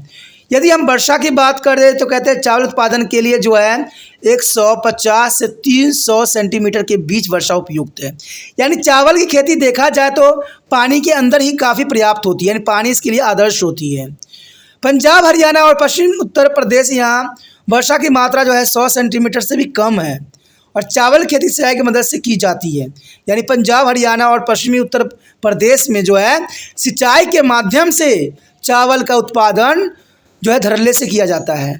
अगर हम बात आगे करें मिट्टी की, मृदा की, तो कहते हैं चावल विभिन्न प्रकार की मिट्टी परिस्थितियों में उगाई जा सकती है, यानी चावल जो है कोई भी मिट्टी में बहुत ही आसानी से उगाई जा सकती है। लेकिन हम अगर आदर्श मिट्टी की बात करें तो चिकनी मिट्टी और बलुआई मिट्टी जो है आदर्श स्थिति प्रदान कर सकती हैं, यानी अगर आप कोई भी मिट्टी में चावल की खेती करोगे तो अच्छा ही होगा, बट इसके लिए अगर और अच्छे चाहते हो तो चिकनी मिट्टी और बलुआई मिट्टी जो है काफ़ी आदर्श मिट्टी माना जाता है। और चावल मुख्य रूप से मैदानी क्षेत्रों में ही उगाया जाता है, यानी चावल के लिए मैदानी क्षेत्र काफ़ी आदर्श क्षेत्र होता है, क्योंकि इसको रख रखाव के लिए भी काफ़ी महत्वपूर्ण भी रहता है। और यह समुद्र तल के नीचे जो है केरल के कुहेनियान और उत्तर पूर्वी राज्यों में जो है पहाड़ी ढलानों तथा कश्मीर घाटी में उगाया जाता है, तो ये काफ़ी महत्वपूर्ण है। अगर हम बात यहाँ पर करें श्रम की, तो कहते हैं चावल की खेती के लिए आसानी से उपलब्ध सस्ते श्रम की आवश्यकता होती है, और चावल खेती से संबंधित गतिविधियों के केंद्र में श्रम ही होता है। इसकी खेती में मशीनीकरण ज़्यादा उपयुक्त नहीं होती, तो ये काफ़ी इसको जो है इम्पोर्टेंट बना देता है कि चावल की खेती के लिए अधिक मशीनों की आवश्यकता नहीं होती है, क्योंकि इसको लगाना बहुत ही सरल होता है और इसको काटना भी बहुत सरल होता है। अगर हम बात करें वितरण की यानी डिस्ट्रीब्यूशन की, तो ये मैं आपको बता दूँ कि चावल भारत के लगभग सभी राज्यों में उगाए जाते हैं, और मुख्य चावल उत्पादक राज्यों की बात करें हम तो तमिलनाडु, पश्चिम बंगाल, आंध्र प्रदेश, बिहार, झारखंड, उत्तराखंड, छत्तीसगढ़, पंजाब, उड़ीसा, उत्तर प्रदेश, कर्नाटक, असम और महाराष्ट्र है। और यह हरियाणा, मध्य प्रदेश, केरल, गुजरात और कश्मीर घाटी में उगाया जाता है, जो एक और भी आदर्श जगह बताया जा सकता है। अब इसी बात को अगर हम मैप में देखने की कोशिश करें और एनालाइज करें तो ये काफ़ी महत्वपूर्ण रहेगा, क्योंकि आपके एग्जाम में मैप भी आने वाला है, तो आप इसे ये देख सकते हो किस क्षेत्र में जो है चावल की खेती अधिकतम होता है। चलिए देखते हैं मैप और समझने की कोशिश करें कि चावल का उत्पादन कौन कौन से क्षेत्र हो सकते हैं। आप यहाँ पर देख सकते हो कि भारत में चावल उत्पादन क्षेत्र ये काफ़ी महत्वपूर्ण है। अगर आप देखिए प्रमुख क्षेत्र जो है डार्क ग्रीन आपको शो हो रहा होगा, तो इसमें आपको बताने की जरूरत नहीं है कि किस किस राज्यों में होगा। आपको देख रहे होंगे उत्तर प्रदेश, बिहार, पश्चिम बंगाल, इवन केरल, सब क्षेत्रों में जो है बेखूबी जो है चावल की प्रमुख उत्पादन होती है। अगर कुछ क्षेत्रों में देखें जहाँ पर कम मात्रा में उत्पादन होता है, तो ये देख सकते हो कि पंजाब, हरियाणा, ठीक है, और उत्तर प्रदेश से कुछ पार्ट भी है, इवन महाराष्ट्र के भी पार्ट भी दिख रहा होगा, गुजरात के भी पार्ट कुछ नज़र आ रहे हैं। तो ये आपके मैप के अंतर्गत समझना बहुत ही आसान हो जाता है। एग्जामिनर जो है प्रमुख फसल उत्पादन जो देखा जाए चावल की, तो उसके बारे में जरूर जो है मैप के अंतर्गत क्वेश्चन पूछता है। तो इस मैप को अगर आप समझ लेते हो तो ये काफ़ी आपके लिए फ़ायदेमंद हो सकता है। आप देखिए, चलिए देखते हैं अगला टॉपिक क्या है। आगे हमारे समक्ष आया है गेहूँ। देखिए गेहूँ काफ़ी महत्वपूर्ण है। कहते हैं गेहूँ तो सबसे महत्वपूर्ण खाद्यान्न है, और यह भारत में चावल के बाद रबी या सर्दियों की फसल मानी जाती है, क्योंकि यह रबी फसल है और इसको सर्दियों में जो है लगाने का प्रावधान है। यह सर्दियों की शुरुआत में बोया जाता है और गर्मी की शुरुआत में इसको काट लिया जाता है। आमतौर पर उत्तर भारत में गेहूं की बुआई जो है अक्टूबर नवंबर के महीनों में ही होती है, और कटाई जो होती है मार्च अप्रैल के महीनों में किया जाता है, यानी मार्च अप्रैल में से कटाई का समय काल होता है। और यह विशेष रूप से भारत के उत्तरी और उत्तर पश्चिमी क्षेत्रों में लोगों का जो है भोजन का मुख्य स्रोत है, यानी देखा जाए तो भारत के उत्तरी और उत्तर पश्चिमी क्षेत्रों में लोग जो है गेहूं का जो है बहुत ही महत्वपूर्ण उपयोग करते हैं। अगर बात करें चावल के जो है विपरीत, गेहूं ज़्यादातर जो है रबी और सर्दियों के फसल के रूप में उगाया जाता है। तो ये काफ़ी महत्वपूर्ण है गेहूं। अब चलिए देखते हैं इसके भौगोलिक परिस्थितियाँ। अब हमारे समक्ष जो आया है भौगोलिक परिस्थितियाँ। देखिए भौगोलिक परिस्थितियाँ के अंतर्गत जो आया है, सबसे पहले हम तापमान पर नज़र डालें तो तापमान यहाँ पर बहुत काफ़ी महत्वपूर्ण बात रखता है, क्योंकि आपको पता है कि यहाँ पर जैसे सर्दियों में बोई जाती है तो जनरल सी बात है यहाँ पर टेम्परेचर भी कम ही चाहिए। लेकिन काटने का समय काल जो होती है गर्मियों का टाइम, क्योंकि पकने में इसको गर्मी की आवश्यकता होती है, तो कटाई जो है गर्म टाइम में की जाती है। तो तापमान के अंतर्गत बात करते हैं, मुख्य रूप से मध्य अक्षांश चरगाह की फसल है और इसे ठंडे जलवायु की आवश्यकता होती है। और बुआई के समय आदर्श तापमान जो होनी चाहिए वो 10 से 15 जो है डिग्री सेल्सियस होना चाहिए, जो कि काफ़ी आदर्श मानी जाती है 10 से 15। और पकने एवं काटने का समय जो होता है 21 से 26 डिग्री सेल्सियस तापमान होना चाहिए। तो ये इसका आदर्श तापमान माना जाता है। तापमान काफ़ी महत्वपूर्ण यहाँ पर रखता है। अगर हम वर्षा की बात करें तो इसकी वर्षा जो है कम की आवश्यकता होती है। लगभग जो है 75 सेंटीमीटर वर्षा वाले क्षेत्रों में गेहूं की फसल जो बहुत सफल है, यानी 75-20 के लिए चल जाती है काम। गेहूं की खेती के लिए अधिकतम वर्षा की मात्रा 100 सेंटीमीटर के आसपास ही चाहिए। और आपको पता है कि 100 सेंटीमीटर से ज़्यादा वर्षा वाले क्षेत्रों में चावल उगाया जाता है, क्योंकि जहाँ पर 100 से अधिक होती है टेम्परेचर बरसात, वहाँ पर जो है चावल उगाने की प्रावधान किया गया है। और चावल की तरह ही वर्षा की मात्रा 75 सेंटीमीटर से भी कम चाहिए और वहाँ सिंचाई द्वारा गेहूँ उगाया जा सकता है। पकने के समय हल्की वर्षा पैदावार बढ़ाने में मददगार होती है। यानी देखिए जब इसको पकने का समय होता है, अगर बरसात हो जाती है तो इसके फल जो होते हैं काफ़ी मोटे मोटे हो जाते हैं। तो ये काफ़ी महत्वपूर्ण है कि पकने के टाइम अगर बरसात हो जाती है तो पैदावार जो है काफ़ी बढ़ भी जाती है, तो ये महत्व रखता है। परंतु दूसरी ओर पुष्पन के समय पाला और काटने के समय ओला भी गेहूं की पैदावार काफ़ी कम कर देता है। आपको पता है जब इसको गेहूं काटने का समय होता है तो बरसात भी जो है ओला भी इसको ख़राब कर देता है। इवन कि जब पुष्पन का टाइम होता है तब पाला भी मारता है। तो इसके कारण भी गेहूं का जो है उच्चतम उत्पादन होने के लिए आदर्श जो है नहीं बना सकता। उसके पश्चात हमारे समक्ष है मृदा। देखिए यहाँ पे गेहूं की खेती विभिन्न प्रकार की मिट्टी पर किया जा सकता है, परंतु अनुकूल जल निष्कासन वाली उपजाऊ दोमट और चिकनी मिट्टी गेहूं के उत्पादन के लिए सबसे ज़्यादा उपयुक्त है। क्योंकि अगर देखा जाए तो गेहूं के उत्पादन के लिए दोमट और चिकनी मिट्टी काफ़ी महत्वपूर्ण रखता है अपना स्थान। लेकिन बात वहीं हम श्रम की करें तो कहते हैं गेहूं की खेती विशिष्ट क्षेत्र पर की जा सकती है और यह काफ़ी यंत्रीकृत है, यानी इसको यंत्र का काफ़ी उपयोग किया जाता है। अंततः कम श्रम की आवश्यकता इसमें होती है और यंत्रों की आवश्यकता अधिक होती है। अगर वितरण की बात करें, डिस्ट्रीब्यूशन की, तो ये काफ़ी महत्वपूर्ण रहेगा। भारत में गेहूं उत्पादन के मुख्य क्षेत्रों में उत्तर प्रदेश, पंजाब, हरियाणा, राजस्थान, मध्य प्रदेश, गुजरात, महाराष्ट्र काफ़ी महत्वपूर्ण क्षेत्र है। वहीं बात करें देश में कुल उत्पादन का 66% से भी ज़्यादा भाग केवल उत्तर प्रदेश, पंजाब, हरियाणा में ही होता है। आप समझ सकते हो कि 66% गेहूं का उत्पादन जो है सिर्फ 3 स्टेट करता है, उत्तर प्रदेश, पंजाब और हरियाणा। अब चलिए देखते हैं मैप में कि इन क्षेत्रों को किस प्रकार दर्शाया गया है। देखिए आपके समक्ष जो प्रस्तुत यहाँ पर मैप हुआ है काफ़ी महत्वपूर्ण है, भारत गेहूं उत्पादन क्षेत्र। अब देखिए इसका क्षेत्र, आप जैसे हमने बात किया था कि 66% जो है 3 राज्यों ने ही ले लिया है, उत्तर प्रदेश, हरियाणा और पंजाब। तो इसी बात को यहाँ भी दर्शाया गया है। पर मुख्य क्षेत्र जो है आप देख सकते हो कि हरियाणा, पंजाब और उत्तर प्रदेश और कुछ क्षेत्र जो है मध्य प्रदेश के भी दिख रहे हैं। तो ये काफ़ी महत्वपूर्ण है। ठीक है, एग्जाम व्यू से अगर आपको क्षेत्र पूछा जाए तो आप बेखूबी जो है इन क्षेत्रों को गेहूं उत्पादन के क्षेत्र के रूप में दर्शा सकते हो। ठीक है, तो ये काफ़ी मैप इंपॉर्टेंट रहता है। चलिए आगे देखते हैं अगर टॉपिक क्या है। आगे हमारे समक्ष आया है बाजरा। बाजरा कम अवधि वाला गर्म जो है मौसम का फसल है, यानी बाजरा जो है कम अवधि वाला गर्म मौसम का फसल है और यह मोटे अनाज की फसल के रूप में जाना जाता है और इन्हें भोजन और चारा दोनों के लिए उपयोग किया जाता है। भोजन के लिए भी उपयोग किया जाता है तो चारा के लिए भी उपयोग किया जाता है। और यह खरीफ की फसलें हैं, यानी देखा जाए तो ये जो है खरीफ की फसल है और यह मई अगस्त में बोया जाता है और अक्टूबर नवंबर में काटा जाता है। आज बाजरा आमतौर पर गरीब लोगों का मुख्य भोजन बन गया है। आज देखा जाए तो गरीब लोग जो है बाजरे का जो है बखूबी प्रयोग करते हैं और भारत में बाजरा बहुत उगाया जाता है और विभिन्न भागों में अनेक स्थानीय नामों से जाना जाता है। इनमें कुछ ज्वार भी कहते हैं, बाजरा भी कहते हैं, रागी भी कहते हैं, कोरा भी कहते हैं, कोरदो भी कहते हैं, कुटकी भी कहते हैं, राका भी कहते हैं, बाउटी, राजगिरी आदि। यानी देखा जाए तो साधारण नामों में इसको बहुत से नामों से जाना जाता है। और भारत में ज्वार, बाजरा और रागी बड़े क्षेत्र पर उगाए जाते हैं, पर दुर्भाग्य से इस फसलों के अंतर्गत क्षेत्र की कमी बड़ी तेज़ी से हुई है। यानी देखा जाए तो बहुत ही आज के समय में जो है इसका उत्पादन बहुत ही कम गया है।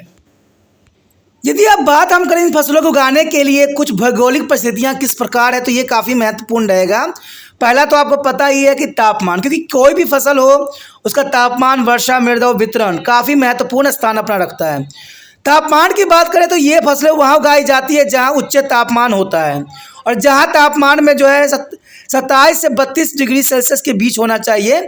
यानी देखा जाए तो ये काफ़ी महत्वपूर्ण रखता है कि तापमान जो है 27 से 32 सेल्सियस डिग्री टेम्परेचर के बीच होना चाहिए। तो ये काफ़ी महत्व रखता है अपनी जगह पे। वहीं वर्षा की बात करें तो जैसे कि पहले भी चर्चा की गई है कि बाजरा शुष्क भूमि फसल है, इसलिए 50 से 100 सेंटीमीटर की वर्षा बाजरा के लिए काफ़ी उपयुक्त रहेगा। बात करें मृदा की, तो मृदा तो आपको पता है मिट्टी की कमियों के प्रति बाजरा कम संवेदनशील है। यानी ये निम्न जलोढ़ या चिकनी बलुआई मिट्टी में उगाया जा सकता है। तो देखा जाए तो ये जो है मिट्टी के प्रति कम संवेदनशील, यानी किसी भी मिट्टी में उगाना बहुत ही सहज हो जाता है। उसके पश्चात बात करें वितरण की, तो कहते हैं ज्वार बाजरा उत्तर और दक्षिण भारत में उगाया जाता है, जो काफ़ी महत्वपूर्ण है, जबकि आमतौर पर रागी दक्षिण भारत में केंद्रित है। मध्य प्रदेश, गुजरात, राजस्थान, महाराष्ट्र, कर्नाटक, तमिलनाडु, आंध्र प्रदेश, हरियाणा, पंजाब में ज्वार बाजरा उगाया जाता है और आमतौर पर रागी जो है दक्षिण भारत में तमिलनाडु, कर्नाटक और आंध्र प्रदेश में केंद्रित है। तो ये काफ़ी महत्वपूर्ण है। देखिए आगे आया है दलहन, काफ़ी महत्वपूर्ण है दलहन। दलहन में अनेक फसलों को रखा जाता है जो ज़्यादातर फली होती है। यानी दलहन तो आपको समझ में आ गया कि दालों की हम बात करने जा रहे हैं, ज़्यादातर फली होते हैं। यह भारत के शाकाहारी लोगों के लिए अमूल्य प्रोटीन का स्रोत माना जाता है। जो व्यक्ति शाकाहारी हैं उनके लिए जो है ये प्रोटीन का अमूल्य स्रोत माना जाता है दलहन। कहते हैं मांस और मछली खाने वालों की तुलना में शाकाहारियों की जो है प्रोटीन प्राप्ति के स्रोत कम है और वो पशुओं के लिए चारा और अनाज के प्रमुख स्रोत होते हैं। इसके अतिरिक्त ये फली फसलों वायुमंडलीय नाइट्रोजन को जो है मिट्टी में योगित करती है। सामान्यतः अन्य फसलों से जो है आवर्तित करके मृदा की उर्वरकता में भी बनाए रखा जा सकता है। भारत में विभिन्न प्रकार के दलहन पाया जाता है जो कि काफ़ी महत्वपूर्ण है। और भारत में देखिए तो बहुत तरह के जो है दलहन पाया जाता है और ये चना, तूर, अरहर, उड़द, मूंग, मसूर, कुल्फी, मटर आदि काफ़ी महत्वपूर्ण दलहन चीज़ें हैं, परंतु इस सब में चना और तूर या अरहर ही ज़्यादा महत्वपूर्ण है। यानी चना और अरहर काफ़ी महंगे भी हैं तो काफ़ी उपयोगी भी हैं और सभी घरों के शान भी हैं। अरहर महंगा है तो चना जो है उससे काफ़ी सस्ता है। तो इनका जो है हर एक घर में अपना महत्वपूर्ण स्थान रखता है। यदि बात हम करें यहाँ चना की, तो कहते हैं चना अभी दालों में सबसे महत्वपूर्ण है और कुल दलहनों के उत्पादन का जो है 37% भाग चने से ही आता है, जबकि चना दालों के कुल क्षेत्रफल का 30% पर ही चना होता है और यह रबी की फसल है जो सितंबर में नवंबर के बीच में ये बोया जाता है और फरवरी से अप्रैल के बीच में काट लिया जाता है। यह या तो एक नगद फसल के रूप में खेती की जा सकती है या गेहूँ, जौ, आसी या सरसों के साथ मिलाकर खेती की जा सकती है। तो ये काफ़ी महत्वपूर्ण है और महत्वपूर्ण तो और भी है इसकी भौगोलिक परिस्थिति। चलिए देखते हैं भौगोलिक परिस्थिति। कहते हैं अगर हम भौगोलिक परिस्थितियों की बात करें तो सबसे पहले तो यही आता है तापमान। कहते हैं तापमान विस्तृत जलवायु परिस्थिति में चना की खेती की जा सकती है। यानी कोई भी परिस्थिति जो है तापमान की इसकी खेती के लिए उपयुक्त होती है, लेकिन 20 डिग्री सेल्सियस से 25 डिग्री सेल्सियस तापमान के साथ हल्के शीतलन जलवायु एवं शुष्क अवस्था काफ़ी उत्तम माना जाता है चना की खेती के लिए। और वर्षा की मात्रा देखें तो वर्षा इसमें मान्य नहीं करता, यानी 40 से 45 सेंटीमीटर वर्षा चना की खेती के लिए काफ़ी अनुकूल माना जाता है। अगर हम मिट्टी की बात करें तो ये चिकनी बलुआई मिट्टी पर अच्छी उपज देती है, तो इसलिए चिकनी और बलुआई मिट्टी जो होती है काफ़ी आदर्श मिट्टी मानी जाती है। यदि हम बात करें वितरण की, हालांकि चना देश के कई भागों में होता है और यद्यपि कुल उत्पादन का 90% भाग 5 राज्यों से ही आता है और ये 5 राज्य काफ़ी महत्वपूर्ण हैं, जैसे मध्य प्रदेश, उत्तर प्रदेश, राजस्थान, हरियाणा और महाराष्ट्र। कहते हैं ये 5 राज्य जो है चना उत्पादन के लिए काफ़ी महत्वपूर्ण हैं। उसके पश्चात हमारे समक्ष आता है नकदी फसलें। देखिए नकदी फसलें का अपना एक अलग स्थान है और ये व्यापार के लिए बखूबी यूज़ किया जाता है, तो इसकी महत्वता को हम नज़रअंदाज नहीं कर सकते। यद्यपि पाठ की शुरुआत में उल्लेख किया गया था कि नकदी फसलें उन फसलों को कहा जाता है जिसे या तो शुद्ध या जो है अर्ध प्रकृति के रूप में बेचने के लिए ही उगाया जाता है, और इस भाग में कुछ चुने हुए नकदी फसलों के बारे में हम जानकारी प्राप्त करेंगे, जैसे गन्ना, कपास, जूट, 2 पेय पदार्थ, चाय और कॉफ़ी के बीज, तिलहन, मूंगफली, सरसों और जैद सीड्स। तो काफ़ी महत्वपूर्ण है ये, और इस भाग में हम अधिक जो चयनित नकदी फसल यानी गन्ना, कपास, जूट के बारे में सीखेंगे। देखिए सबसे पहले हम देखते हैं कि पहला हमारा जो है फसल नकदी फसल कौन है। पहली जो यहाँ पर नकदी फसल आया है वह गन्ना। देखिए क्या आप अपने दिनचर्या में बिना चीनी के जीवन की कल्पना कर सकते हो? संभव ही नहीं है। आज देखिए कहते हैं शुगर की भी बीमारी है, लेकिन शुगर के बिना हम रह नहीं सकते। तो आप सोच सकते हो कि हमारा जो दिनचर्या होती है वो चीनी से कहीं ना कहीं शुरू ही होती है। चीनी के बिना जीवन के बारे में सोचना असंभव सी बात लगती है। क्या आप जानते हैं कि गन्ना बांस परिवार के अंतर्गत आता है, यानी गन्ना जो होता है बांस के अंतर्गत आता है, यानी बम्बू जो होती है इसके वंशज के रूप में देखा जा सकता है, और यह भारत के लिए स्वदेशी है और यह एक खरीफ फसल है। यह चीनी, गुड़ और जो है खड़ साड़ी का जो है मुख्य स्रोत के रूप में देखा जाता है। इवन की शराब तैयार करने के लिए कच्चे माल प्रदान करता है, यानी शराब का जो है उत्पादन के लिए भी जो है गन्ने का हम बखूबी उपयोग करते हैं। खोई, कुचले और गन्ने के अवशेष का भी कई उपयोग होते हैं और ये काफ़ी महत्वपूर्ण है। यह कागज़ बनाने के लिए भी प्रयोग किया जाता है और यह पेट्रोल उत्पादन के लिए कारगर विकल्प है, यानी पेट्रोल उत्पादन करने के लिए गन्ना जो है कारगर विकल्प के रूप में आने वाला समय में अपना स्थान निभा सकता है। इसके अतिरिक्त अन्य रासायनिक उत्पादक का भी विकल्प के रूप में है और इसके चारों के रूप में भी उपयोग किया जाता है। तो चारों के रूप में भी उपयोग करना बहुत ही महत्वपूर्ण बनाता है।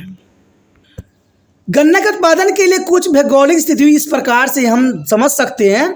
सबसे पहले तो तापमान की बात करें तो यहाँ पर इसके लिए वार्षिक औसत तापमान जो है 21 से 27 डिग्री सेल्सियस के साथ गर्म और आर्द्र जलवायु की आवश्यकता होती है, यानी ये ह्यूमिडिटी कंडीशन में काफ़ी अच्छा ग्रोथ करता है। वर्षा की बात करें तो गन्ना की खेती के लिए जो है 75 से 150 सेंटीमीटर वर्षा काफ़ी अनुकूल मानी जाती है, और जहां वर्षा निर्धारित सीमा से भी कम हो उन क्षेत्रों में सिंचाई की आवश्यकता होती है। तो ये सिंचाई के द्वारा भी इसकी उत्पादन बढ़ाया जा सकता है। उसके पश्चात आता है मिट्टी। देखिए यह विभिन्न प्रकार की मिट्टियों में उगाया जा सकता है। वास्तव में गन्ना किसी भी मिट्टी में हो सकती है। गन्ना जो है किसी भी मिट्टी में होना इस स्वाभाविक बनाता है जिसमें नमी बनाए रखने की क्षमता हो, यानी नमी होगा तो गन्ना की खेती बखूबी की जा सकती है। लेकिन गहरी चिकनी बलुआई मिट्टी इसके पैदावार के लिए एक आदर्श मिट्टी मानी जाती है। लेकिन देखा जाए तो गहरी चिकनी बलुआई मिट्टी इसके पैदावार के लिए आदर्श मिट्टी है, और मिट्टी जो है नाइट्रोजन, कैल्शियम और फास्फोरस में समृद्ध होना चाहिए। लेकिन ना तो ये अम्लीय हो और ना ही क्षारीय हो, ये भी बहुत काफ़ी महत्वपूर्ण है।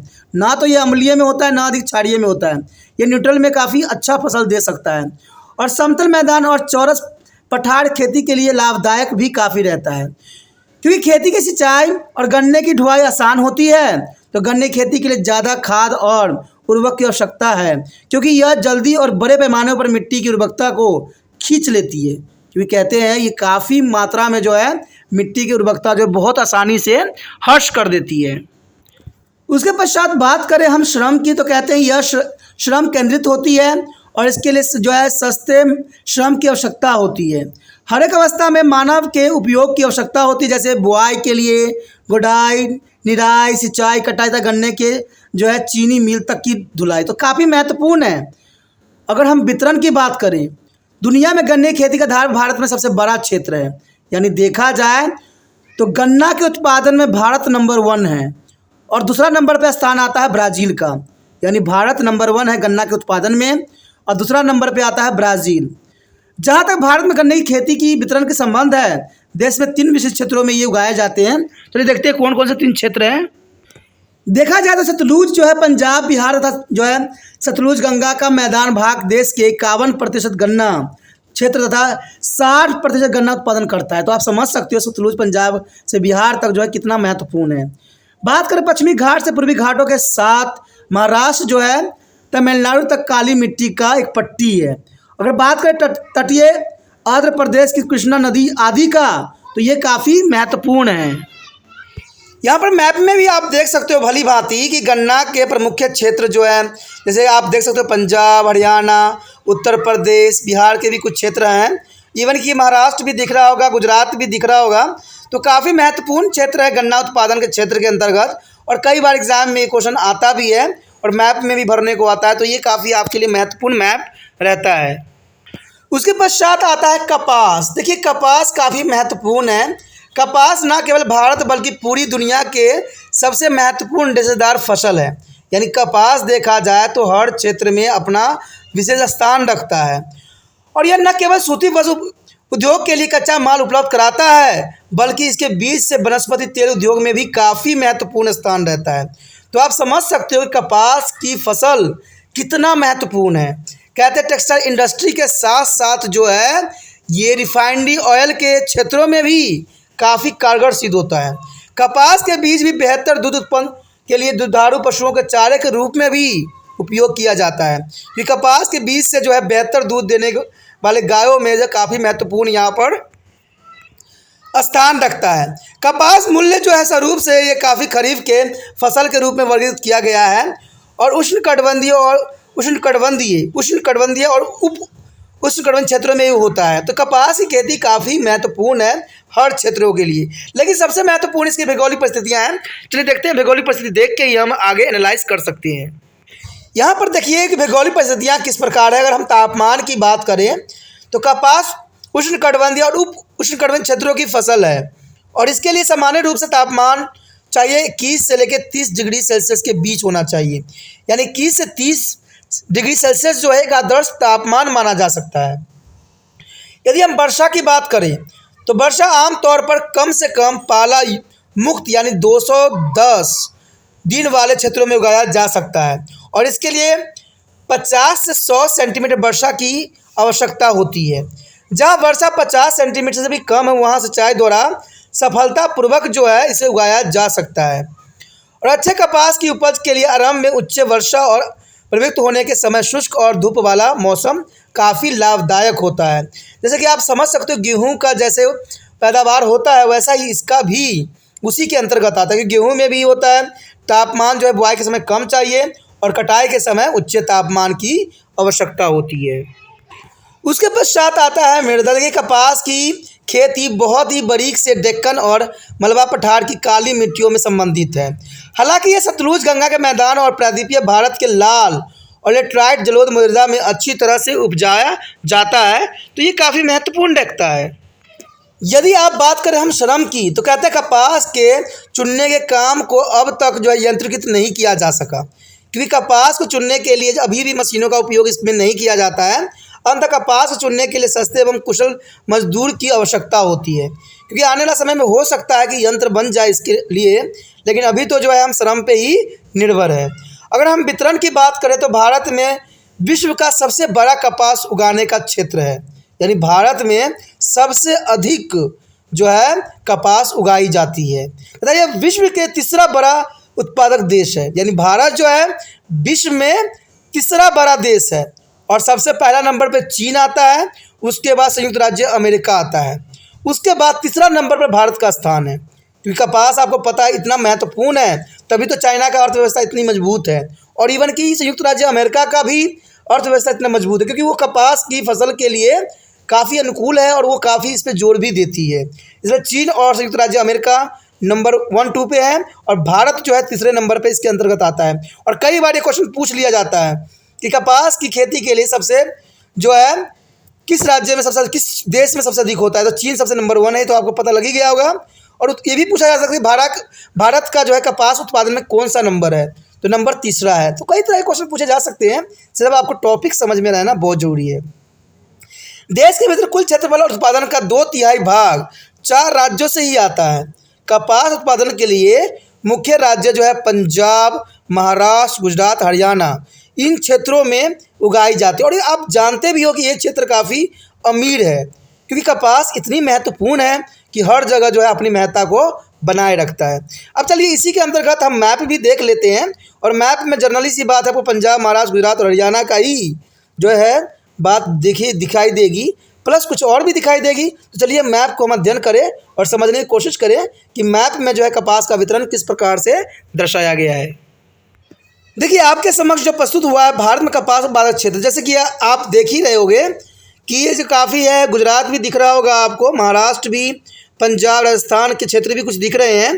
तो ये कपास उत्पादन के लिए काफ़ी प्रमुख क्षेत्र हैं जो आपके स्क्रीन पे मैप के अंतर्गत दिखाई दे रहा है। तो ये काफ़ी महत्वपूर्ण है और काफ़ी ज़रूरी भी है। उसके पश्चात हमारे समक्ष आता है तिलहन। देखिए भारत में वाणिज्यिक फसलों के महत्वपूर्ण समूहों में तिलहन एक बहुत ही काफ़ी महत्वपूर्ण फसल है, और भारत तिलहन के क्षेत्र और उत्पादन विश्व में अग्रणीय है, यानी काफ़ी महत्वपूर्ण जो है तिलहन के उत्पादन भारत का स्थान सबसे महत्वपूर्ण है। वास्तव में भारत तिलहन से निकलते तेल न केवल हमारे आहार का मुख्य भाग है, बल्कि हाइड्रोकृत तेलों, पेंट, वर्निश, साबुन, चिकनाई आदि निर्माण के लिए कच्चे माल के रूप में इसको इस्तेमाल किया जाता है। इसलिए तिलहन जो है काफ़ी महत्वपूर्ण अपना स्थान रखता है। तिलहन से तेल निकलने के बाद जो है बचा अवशेष महत्वपूर्ण पशु आहार और खाद्य के रूप में भी इस्तेमाल किया जाता है। तो आप समझ सकते हो कि पशुओं के लिए भी इम्पोर्टेंट है, प्लस खेत के लिए भी इम्पोर्टेंट है, और इम्पोर्टेंट इवन कहते हैं ह्यूमंस के भी लिए, मानव के लिए भी काफ़ी महत्वपूर्ण है। और इसे न जाने कितने प्रकार के चीज़ों का जो है सफलतापूर्वक प्रयोग किया जाता है। अगर सबसे पहले हम तिलहन की बात करें तो आता है मूंगफली। मूंगफली ये भारत की सबसे महत्वपूर्ण तिलहन है, और मूंगफली खरीफ और रबी फसल दोनों के रूप में उगाया जाता है। अब देखिए काफ़ी महत्वपूर्ण क्वेश्चन बन गया ना यहाँ पर कि ऐसा कौन सा फसल है जो खरीफ के अंतर्गत भी आता है और रबी के भी अंतर्गत आता है। तो ऐसा फसल सिर्फ मूंगफली है। मूंगफली खरीफ और रबी फसल दोनों के रूप में उगाया जाता है, लेकिन कुछ क्षेत्रफल का जो है 90 से 95% क्षेत्र खरीफ फसलों के रूप में ही है। यानी देखा जाए तो मुख्य तौर पर इसको खरीफ की फसल ही कहा जाता है, लेकिन इसको रबी की फसल के रूप में भी उगाने का प्रावधान है। अब यदि हम बात करें तापमान की, तो कहते हैं तापमान काफ़ी महत्वपूर्ण रखता है, जो कि हमारा भौगोलिक परिस्थिति के अंतर्गत है।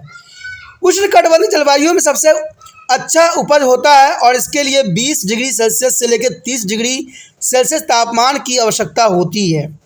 यदि हम बात करें वर्षा की, तो कहते हैं 50 से 75 सेंटीमीटर वर्षा जो है मूंगफली तेल के लिए काफ़ी अनुकूल है। यानी 50 से 75 सेंटीमीटर वर्षा मूंगफली के खेत के लिए काफ़ी अनुकूल है, और यह अतिरिक्त जो है ठंड, लंबे समय तक सूखा और लगातार बारिश और स्थिर पानी के प्रति अति संवेदनशील है। इसलिए पकने के लिए समय शुष्क और शीत ऋतु की जरूरत होती है। तो ये काफ़ी महत्वपूर्ण है, और आपको पता है देखिए ये सर्दियों में ही काफ़ी मिलता है हमें। अगर हम मिट्टी की बात करते हैं, इसकी खेती के लिए अच्छी निकास वाली हल्के रेतीली दोमट लाल मिट्टी और काली मिट्टी काफ़ी उपयुक्त होती है। यानी हल्के जो है रेतीले दोमट लाल पीली और काली मिट्टी काफ़ी महत्वपूर्ण होता है। उसके पश्चात वितरण की बात करें तो कहते हैं यह भारत का सबसे महत्वपूर्ण तिलहन है, और देश में उत्पादित जो है कुल प्रमुख तिलहनों में से आधा भाग मूंगफली द्वारा ही पूरा होता है।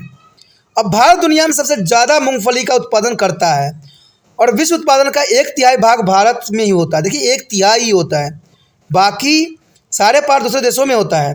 और भारत में प्रमुख मूंगफली उत्पादक राज्य जो है आंध्र प्रदेश, तमिलनाडु, गुजरात काफ़ी महत्वपूर्ण राज्य हैं जहाँ पर जो है मूंगफली का उत्पादन की जाती है। और ये तीनों राज्यों में मिलकर भारत कुल उत्पादन का 60% देता है।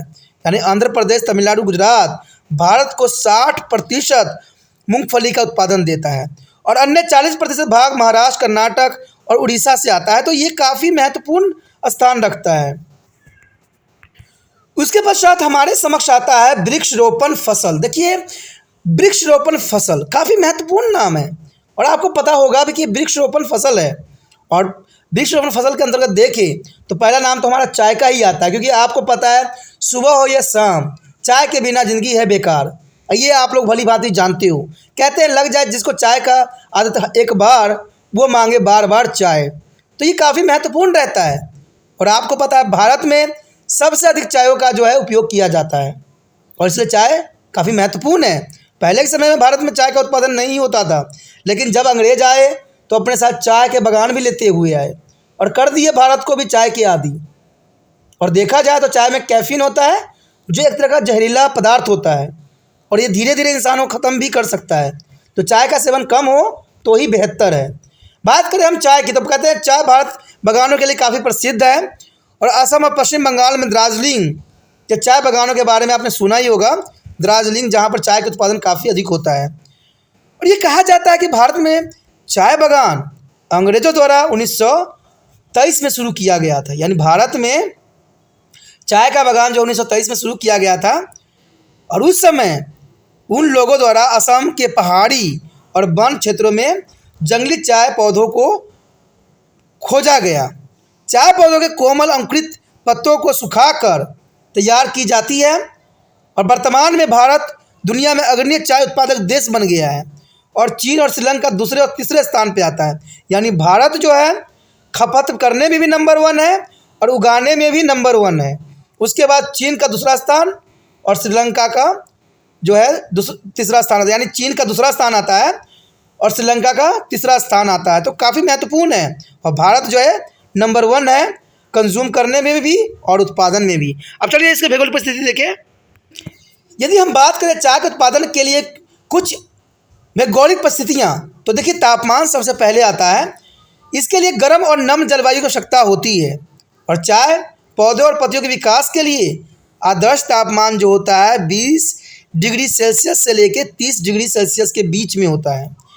यदि तापमान 35 डिग्री सेल्सियस से ज़्यादा या 10 डिग्री सेल्सियस से कम चला जाता है तो चाय की झाड़ियाँ और पत्तियों के विकास के लिए काफ़ी हानिकारक सिद्ध होता है। तो देखिए कोई भी फसल उगाने के लिए तापमान जो होता है ये काफ़ी महत्वपूर्ण होता है। उसके पश्चात आता है वर्षा की, यानी वर्षा भी काफ़ी महत्वपूर्ण रखता है। जैसे कि ऊपर उल्लेख किया गया है कि चाय उत्पादन के लिए ज़्यादा वर्षा चाहिए।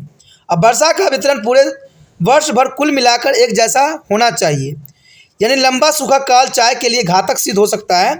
इसलिए यहाँ वार्षिक वर्षा जो है 150 से लेके 300 सेंटीमीटर होना चाहिए। और जनरली सी बात है, ये कंडीशन हमें असम के साइड ही प्रयुक्त होता है। अगर मिट्टी की बात करें तो मिट्टी भी साफ़ है कि चाय पौधे जो है चाय के पौधे अच्छी निकास वाले गहरे मुरे चिकनी बलुआई मिट्टी में बहुत ही बढ़ता है। यद्यपि अछूता जंगली मृदा जो हुमस और लोह तत्व युक्त हो चाय बागानों के लिए सर्वोत्तम माना जाता है। चाय छाया से नहीं पौधा है, और जब छायादार पेड़ के साथ लगाया जाता है तो इसका अच्छा विकास होता है। यानी अगर चाय का अगर बागान लगाने की विचार कर रहे हो तो आपको उसके साथ बड़े बड़े पौधे भी लगाने पड़ेंगे, जो कि चाय के लिए उपयुक्त होता है। उसके पश्चात बात करें हम श्रम की, तो कहते हैं सस्ता और कुशल मजदूर चाय उत्पादन के लिए काफ़ी महत्वपूर्ण रहता है। यानी चाय के लिए सस्ता और कुशल मजदूर होना काफ़ी महत्वपूर्ण है। अगर वितरण की बात करें तो असम चाय उत्पादन में अग्रणी है। असम का नाम सबसे नंबर 1 है, और ये नंबर 1 ही रहेगा, क्योंकि यहाँ पर ये सारी कंडीशन जो है बेखूबी मिल जाता है। भारत कुल चाय उत्पादन का 50% से भी ज़्यादा असम में ही होता है। और असम का चाय उत्पादन क्षेत्र जो है ब्रह्मपुत्र और सुरमा घाटी के पहाड़ी ढलानों पर की जाती है। पश्चिम बंगाल चाय का दूसरा बड़ा उत्पादक राज्य है, जहाँ चाय ज़्यादातर दार्जिलिंग, सिलीगुड़ी, जलपाईगुड़ी और कुछ बिहार जिलों में उगाया जाता है। तमिलनाडु तीसरा बड़ा उत्पादक राज्य है, जहाँ चाय ज़्यादातर नीलगिरी पहाड़ियों के कुछ खास भागों में ही उगाई जाती है। तो ये काफ़ी महत्वपूर्ण बात है। अब देखिए भारत में चाय उत्पादन क्षेत्र जो कि मैप के अंतर्गत है, आप देख सकते हो कि यहाँ पर 3 स्थान जो नज़र आ रहे हैं, लेकिन मुख्य जो है असम ही है। यानी कभी बार एग्जामिनर ये पूछ लेता है कि चाय का उत्पादन सबसे अधिक कहाँ होता है, तो आपके माइंड में सिर्फ इतना ही होना चाहिए, असम। ठीक है, असम में ही यहाँ पर उगाया जाता है, और काफ़ी महत्वपूर्ण भी रखता है एग्ज़ाम व्यू से। उसके पश्चात हमारे समक्ष आता है कॉफ़ी। देखिए कॉफ़ी, क्या आप जानते हैं भारत में कॉफ़ी कहाँ से आया है? यह इथोपिया वेस्टर्निया पठार का मूल निवासी पौधा है। यानी देखा जाए तो कॉफ़ी भारत का नहीं है, और इसे इथोपिया से लाया गया है। और यह इथियोपिया का मूल निवासी पौधा है। इथियोपिया से यह 11वीं सदी में अरब लाया गया था और अरब के जो है बीज बाबा बुद्दीन द्वारा 17वीं सदी में कर्नाटक के बाबा बुडान पहाड़ी पर यह लगाया गया। लेकिन ब्रिटिश बागान मालिकों ने गहरी रुचि लिया और बड़े जो है कॉफ़ी बागान के रूप में उत्पादन पश्चिम घाट की पहाड़ियों पर स्थापित किया गया। यानी कॉफ़ी की बात करें तो पहले भारत का ये नहीं था, लेकिन इसको जो है इथियोपिया से लाया गया और इसको जो है विकास किया गया। लेकिन सबसे अधिक विकास जो है ब्रिटिश के टाइम में पीरियड में हुआ, जहाँ पर कॉफ़ी ने अपनी चरम सीमा तक पहुँचा। अगर हम बात करें इसके भौगोलिक परिस्थिति तो चलिए देखते हैं भौगोलिक परिस्थितियाँ। सबसे पहले हमारे समक्ष आया है तापमान। तो इसके लिए गर्म तथा नम्र जलवायु चाहिए जिसमें तापमान जो है 15 से 28 डिग्री सेल्सियस के बीच हो और यह आमतौर पर छायादार वृक्षों के नीचे ज़्यादा बेहतर उगाया जाता है। यानी छायादार वृक्षों के नीचे जैसे चाय उगाई जाती है, उसी प्रकार जो है कॉफ़ी उत्पादन के भी प्रावधान है जो कि काफ़ी महत्वपूर्ण है। इसलिए जो है तीव्र धूप यहाँ पर देखा जाए तो 30 डिग्री सेल्सियस से ज़्यादा तापमान और पाला हिमवर्षा कॉफ़ी बागान के लिए घातक सिद्ध होता है। कॉफ़ी के फलों के प्रौढ़ होने के साथ शुष्क मौसम भी जरूरी है, तो ये काफ़ी महत्वपूर्ण है। अगर वर्षा की बात करें तो हम यहाँ पर तो वर्षा कॉफ़ी खेती के लिए 150 से 250 सेंटीमीटर वर्षा अनुकूल है। यानी यहाँ पर काफ़ी अधिक वर्षा की आवश्यकता होती है। उसके पश्चात है मृदा। देखिए अच्छी निकास वाली उपजाऊ मुरमुरी चिकनी बलुआई मिट्टी की ह्यूमस लोह और जो कैल्शियम जैसे खनिजों से युक्त मृदा कॉफ़ी खेती के लिए आदर्श सिद्ध हुआ है। मृदा की उर्वरकता बनाए रखने एवं उसकी आपूर्ति बढ़ाने के लिए जो है भरपूर खाद डालना आवश्यक होता है ताकि उत्पादन ज़्यादा से ज़्यादा हो सके। अगर श्रम की बात करें तो चाय की तरह कॉफ़ी की खेती के लिए विभिन्न ज़रूरतों को पूरा करने हेतु सस्ते एवं कुशल श्रम की आवश्यकता होती है, जैसे बुआई, प्रतिरोपण, छटाई, तराई, रंगाई, क्रम निर्धारण तथा कॉफ़ी की बढ़ाई, डब्बे भराई। तो काफ़ी महत्वपूर्ण होता है, कहते हैं इसकी बहुत ही काफ़ी अधिक प्रोसेसिंग होती है। अगर हम वितरण की बात करें तो ये मैक्सिमम जो है कर्नाटक, केरल, तमिलनाडु भारत में काफ़ी उत्पादन के मुख्य राज्य हैं। कर्नाटक, केरल और तमिलनाडु काफ़ी महत्वपूर्ण राज्य हैं कॉफ़ी उत्पादन के लिए।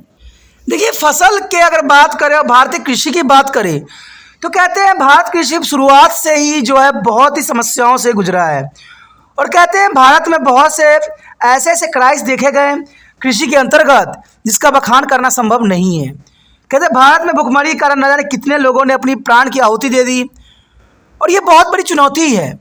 भारतीय कृषि के सामने प्रमुख चुनौतियाँ जो काफ़ी महत्वपूर्ण रहेगा, जिसके बारे में हम यहाँ विचार करने वाले हैं, तो ये काफ़ी महत्वपूर्ण रहेगा। यदि हम भारतीय कृषि की चुनौती को देखें तो हम उन्हें मोटे तौर पर 2 वर्गों में बांट सकते हैं। कहते हैं काफ़ी समय से चलती आ रही बहुत सी समस्याएं प्रथम वर्ग में आती है और दूसरे वर्ग की समस्या नहीं है और इनका जन्म प्रचलित कृषि प्रथा प्रणाली एवं बदलते जलवायु और अतंत्र से जो संबंधित है और मुख्य चुनौतियों में जो है यहाँ पर विस्तार पर चर्चा करेंगे। अब देखिए हमारा पहला जो मुख्य चुनौती है वो क्या है। पहले चुनौती के अंतर्गत बात करें हम तो प्रमुख फसलें हैं। देखिए कुछ प्रमुख खाद्यान्न जैसे चावल और गेहूं के उत्पादन में कुछ लंबे समय से ठहराव देखा गया है।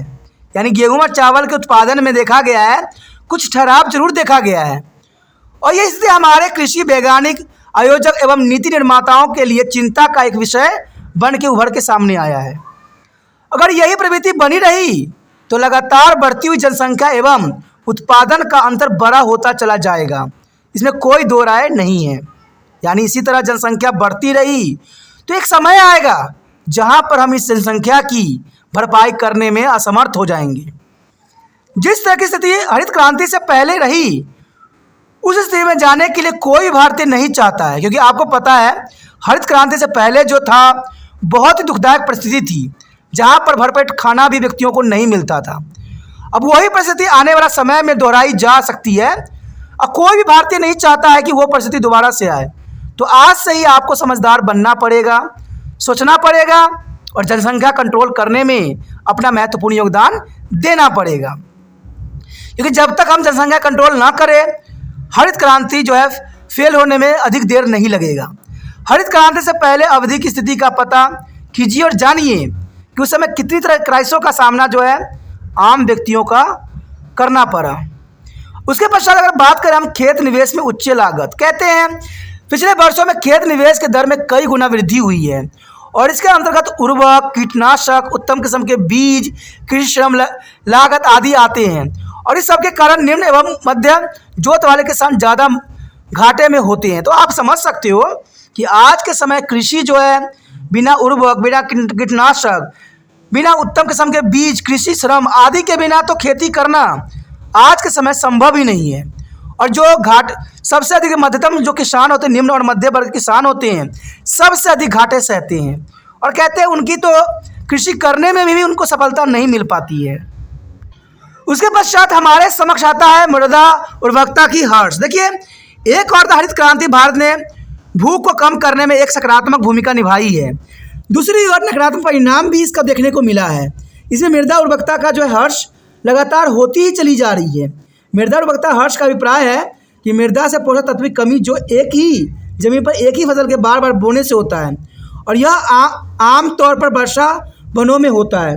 तो ये सबसे बड़ी डिसएडवांटेज हमारे लिए हो सकता है और ये एक तरह का अभिश्राप है, क्योंकि मृदा का हर्ष होना एक अच्छा फसल उगाने के लिए पर्याप्त नहीं हो सकती है और आने वाला समय में इसका बहुत ही दुष्परिणाम हमें देखने को मिलेगा। तो ये ज़रूरी है कि एक बार बार एक ही फसल न बोए, हम फसलों के जो है अदला बदली करके बो सकते हैं। इससे मृदा उर्वरकता के हर्ष में कमी भी हो सकती है। उसके पश्चात हमारे समक्ष आता है मीठा भूमिगत जल की कमी। हरित क्रांति द्वारा दूसरे प्रमुख नकारात्मक परिणाम जो है मीठा भूमिगत जल की कमी है। आप जानते हो कि अगर देखा जाए तो पृथ्वी पर जो है मीठा पानी जो भूमिगत पानी बहुत ही कमी है। ऐसे 75% वाटर ही हमारे पृथ्वी पर ऑक्युपाई कर रखा है, लेकिन देखा जाए तो पीने योग्य सिर्फ 3% पानी ही है। और आपको याद होगा कि जिन क्षेत्रों में हरित क्रांति सफल रही थी वो रासायनिक उर्वरक और सिंचाई के उपयोग के कारण था। यानी रासायनिक उर्वरक के कारण और सिंचाई के कारण ही हमें हरित क्रांति को छू पाए। और वो क्षेत्र थे पंजाब, हरियाणा और पश्चिमी उत्तर प्रदेश के जो है शुष्क क्षेत्रों में भूमिगत जल के अत्यधिक उपयोग कर सिंचाई के द्वारा हरित क्रांति के सफल बनाया गया। यानी पंजाब, हरियाणा में जो है भूमिगत जलों का उपयोग बेखूबी की गई और हरित क्रांति का प्रयोग जो है हम प्राप्त कर सके। और इन राज्यों में भूमिगत जल की स्थिति और भी भयानक स्थिति पैदा होती चली जा रही है। अगर इसी प्रकार खेती आगे आने वाली कुछ वर्षों तक जारी रही तो इन राज्यों में जल का अकाल पड़ जाएगा और इसमें कोई दो राय नहीं है। देखिए, यहाँ जल का अकाल पड़ने में कोई लंबा समय नहीं लगने वाला है, क्योंकि आज के समय सरकार की नीति भी बदल गया है। आज सरकार ने पानी फ्री किया है तो लोगों की मानसिकता जो है बिगड़ गई है। आज पानी जो है मतलब का बह रहा होता है, इसमें कोई कंट्रोल नहीं है। और मैं कहूँ कि अगर पंजाब के कुछ क्षेत्रों में अगर आप चले जाकर देख लें तो यहाँ पर जो है कहते नगरीकरण के कारण इतने बोर लगाए गए हैं कि धरती के जो अंडरग्राउंड वाटर है वो आने वाला चंद सालों में ही 100 मीटर जो है नीचे चली जाएगी। तो ये बहुत दुखदायक परिस्थिति आने वाला है और कहते हैं पंजाब के क्षेत्रों में भयानक अकाल भी पड़ने वाला हो सकता है। अगर इसे समय रहते नहीं समझा गया और पानी का महत्व को नहीं जाना गया तो देखिएगा पानी की कितनी किल्लतें उठानी पड़ सकती है। तो ये काफ़ी महत्वपूर्ण बात है कि मीठा जो भूमिगत जल की कमी है वो सबसे बड़ी समस्या उत्पन्न खड़ी कर सकती है पंजाब, हरियाणा और पश्चिमी उत्तर प्रदेश के आसपास क्षेत्रों में। उसके पश्चात है वैश्विक जलवायु परिवर्तन के प्रतिकूल प्रभाव। देखिए, वैश्विक जलवायु परिवर्तन के अब कौन कौन से प्रतिकूल प्रभाव है। कहते विभिन्न चुनौतियों में से वैश्विक जलवायु परिवर्तन नवीनतम है और वैश्विक जलवायु परिवर्तन आए दिन बढ़ता ही चला जा रहा है और यह भविष्यवाणी की गई है कृषि पर इसके प्रभाव असीम होगा। यानी सबसे अधिक जो है वैश्विक जलवायु के परिवर्तन का कृषि पर पड़ेगा और 70% भारतीय लोग कृषि गतिविधियों में लगे हुए हैं। इसमें कोई दो राय नहीं, क्योंकि भारत कृषि प्रधान देश ही कहलाता है। अब इसके परिणाम की कल्पना कर सकते हैं।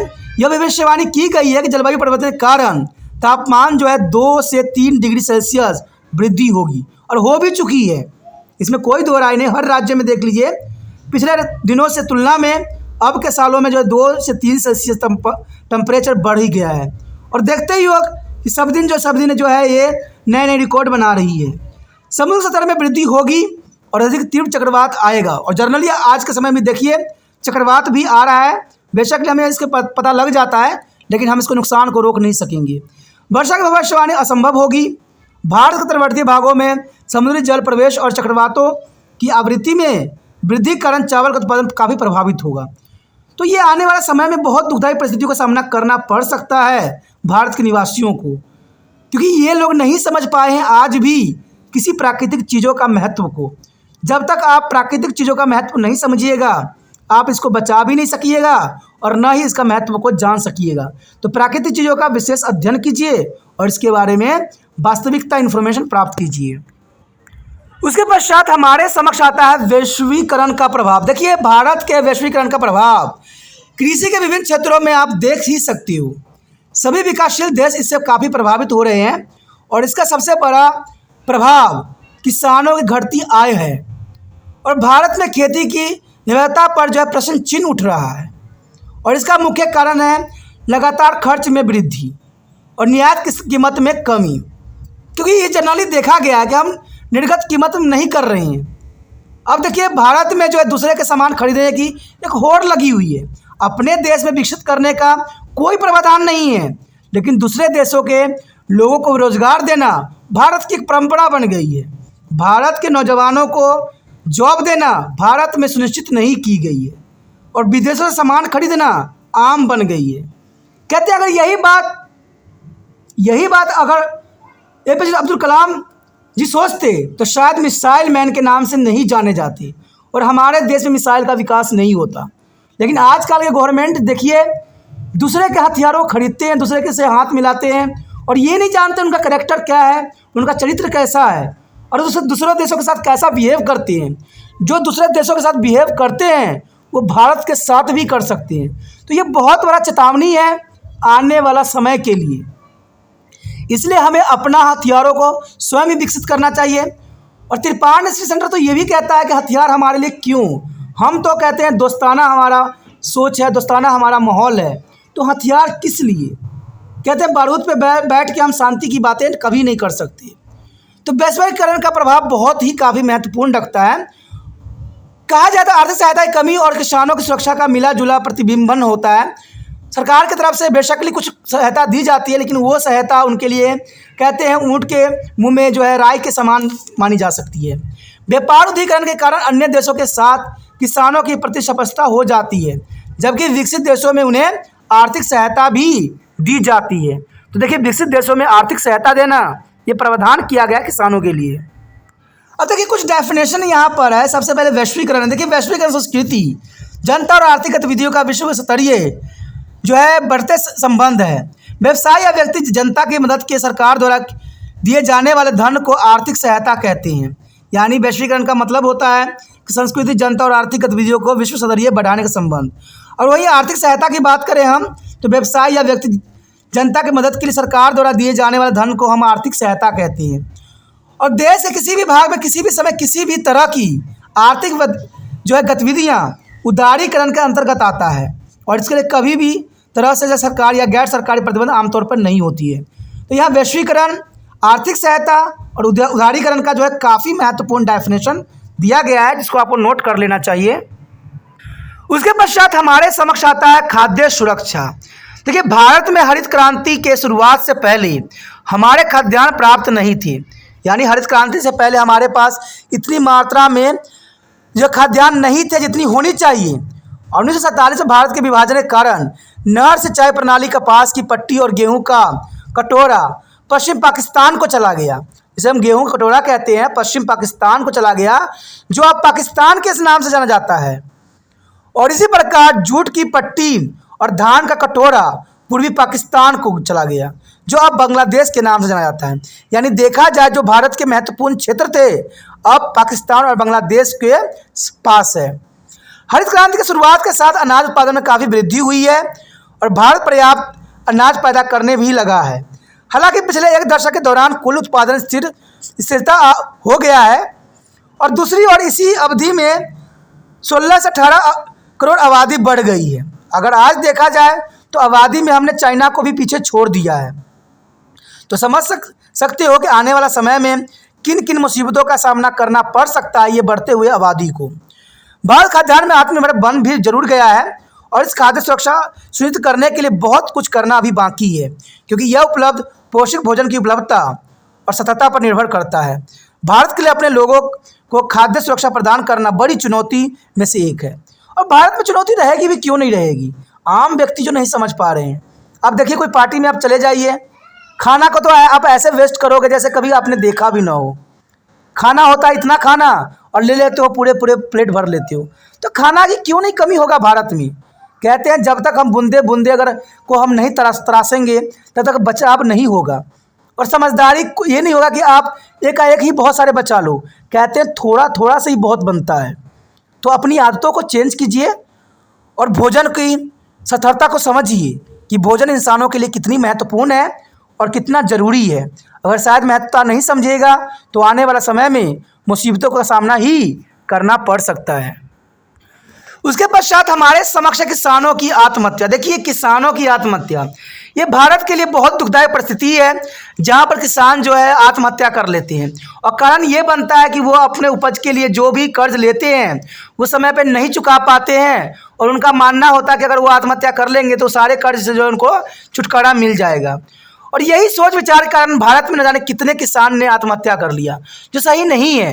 कहते हैं बुरे वक्त तो आते ही हैं, और बुरे वक्त में जो कहते हैं हार जाता है वो जीवन में कामयाबी कभी भी लक्षण नहीं देख सकता। तो किसानों की आत्महत्या बहुत ही दुखदायक परिस्थिति। कहते हैं हर एक आत्महत्या के अनेक कारण होते हैं, लेकिन जब लगभग 2 लाख आत्महत्या का सवाल हो तो उससे बड़े समूह में कारण का पता लगाना आवश्यक हो जाता है।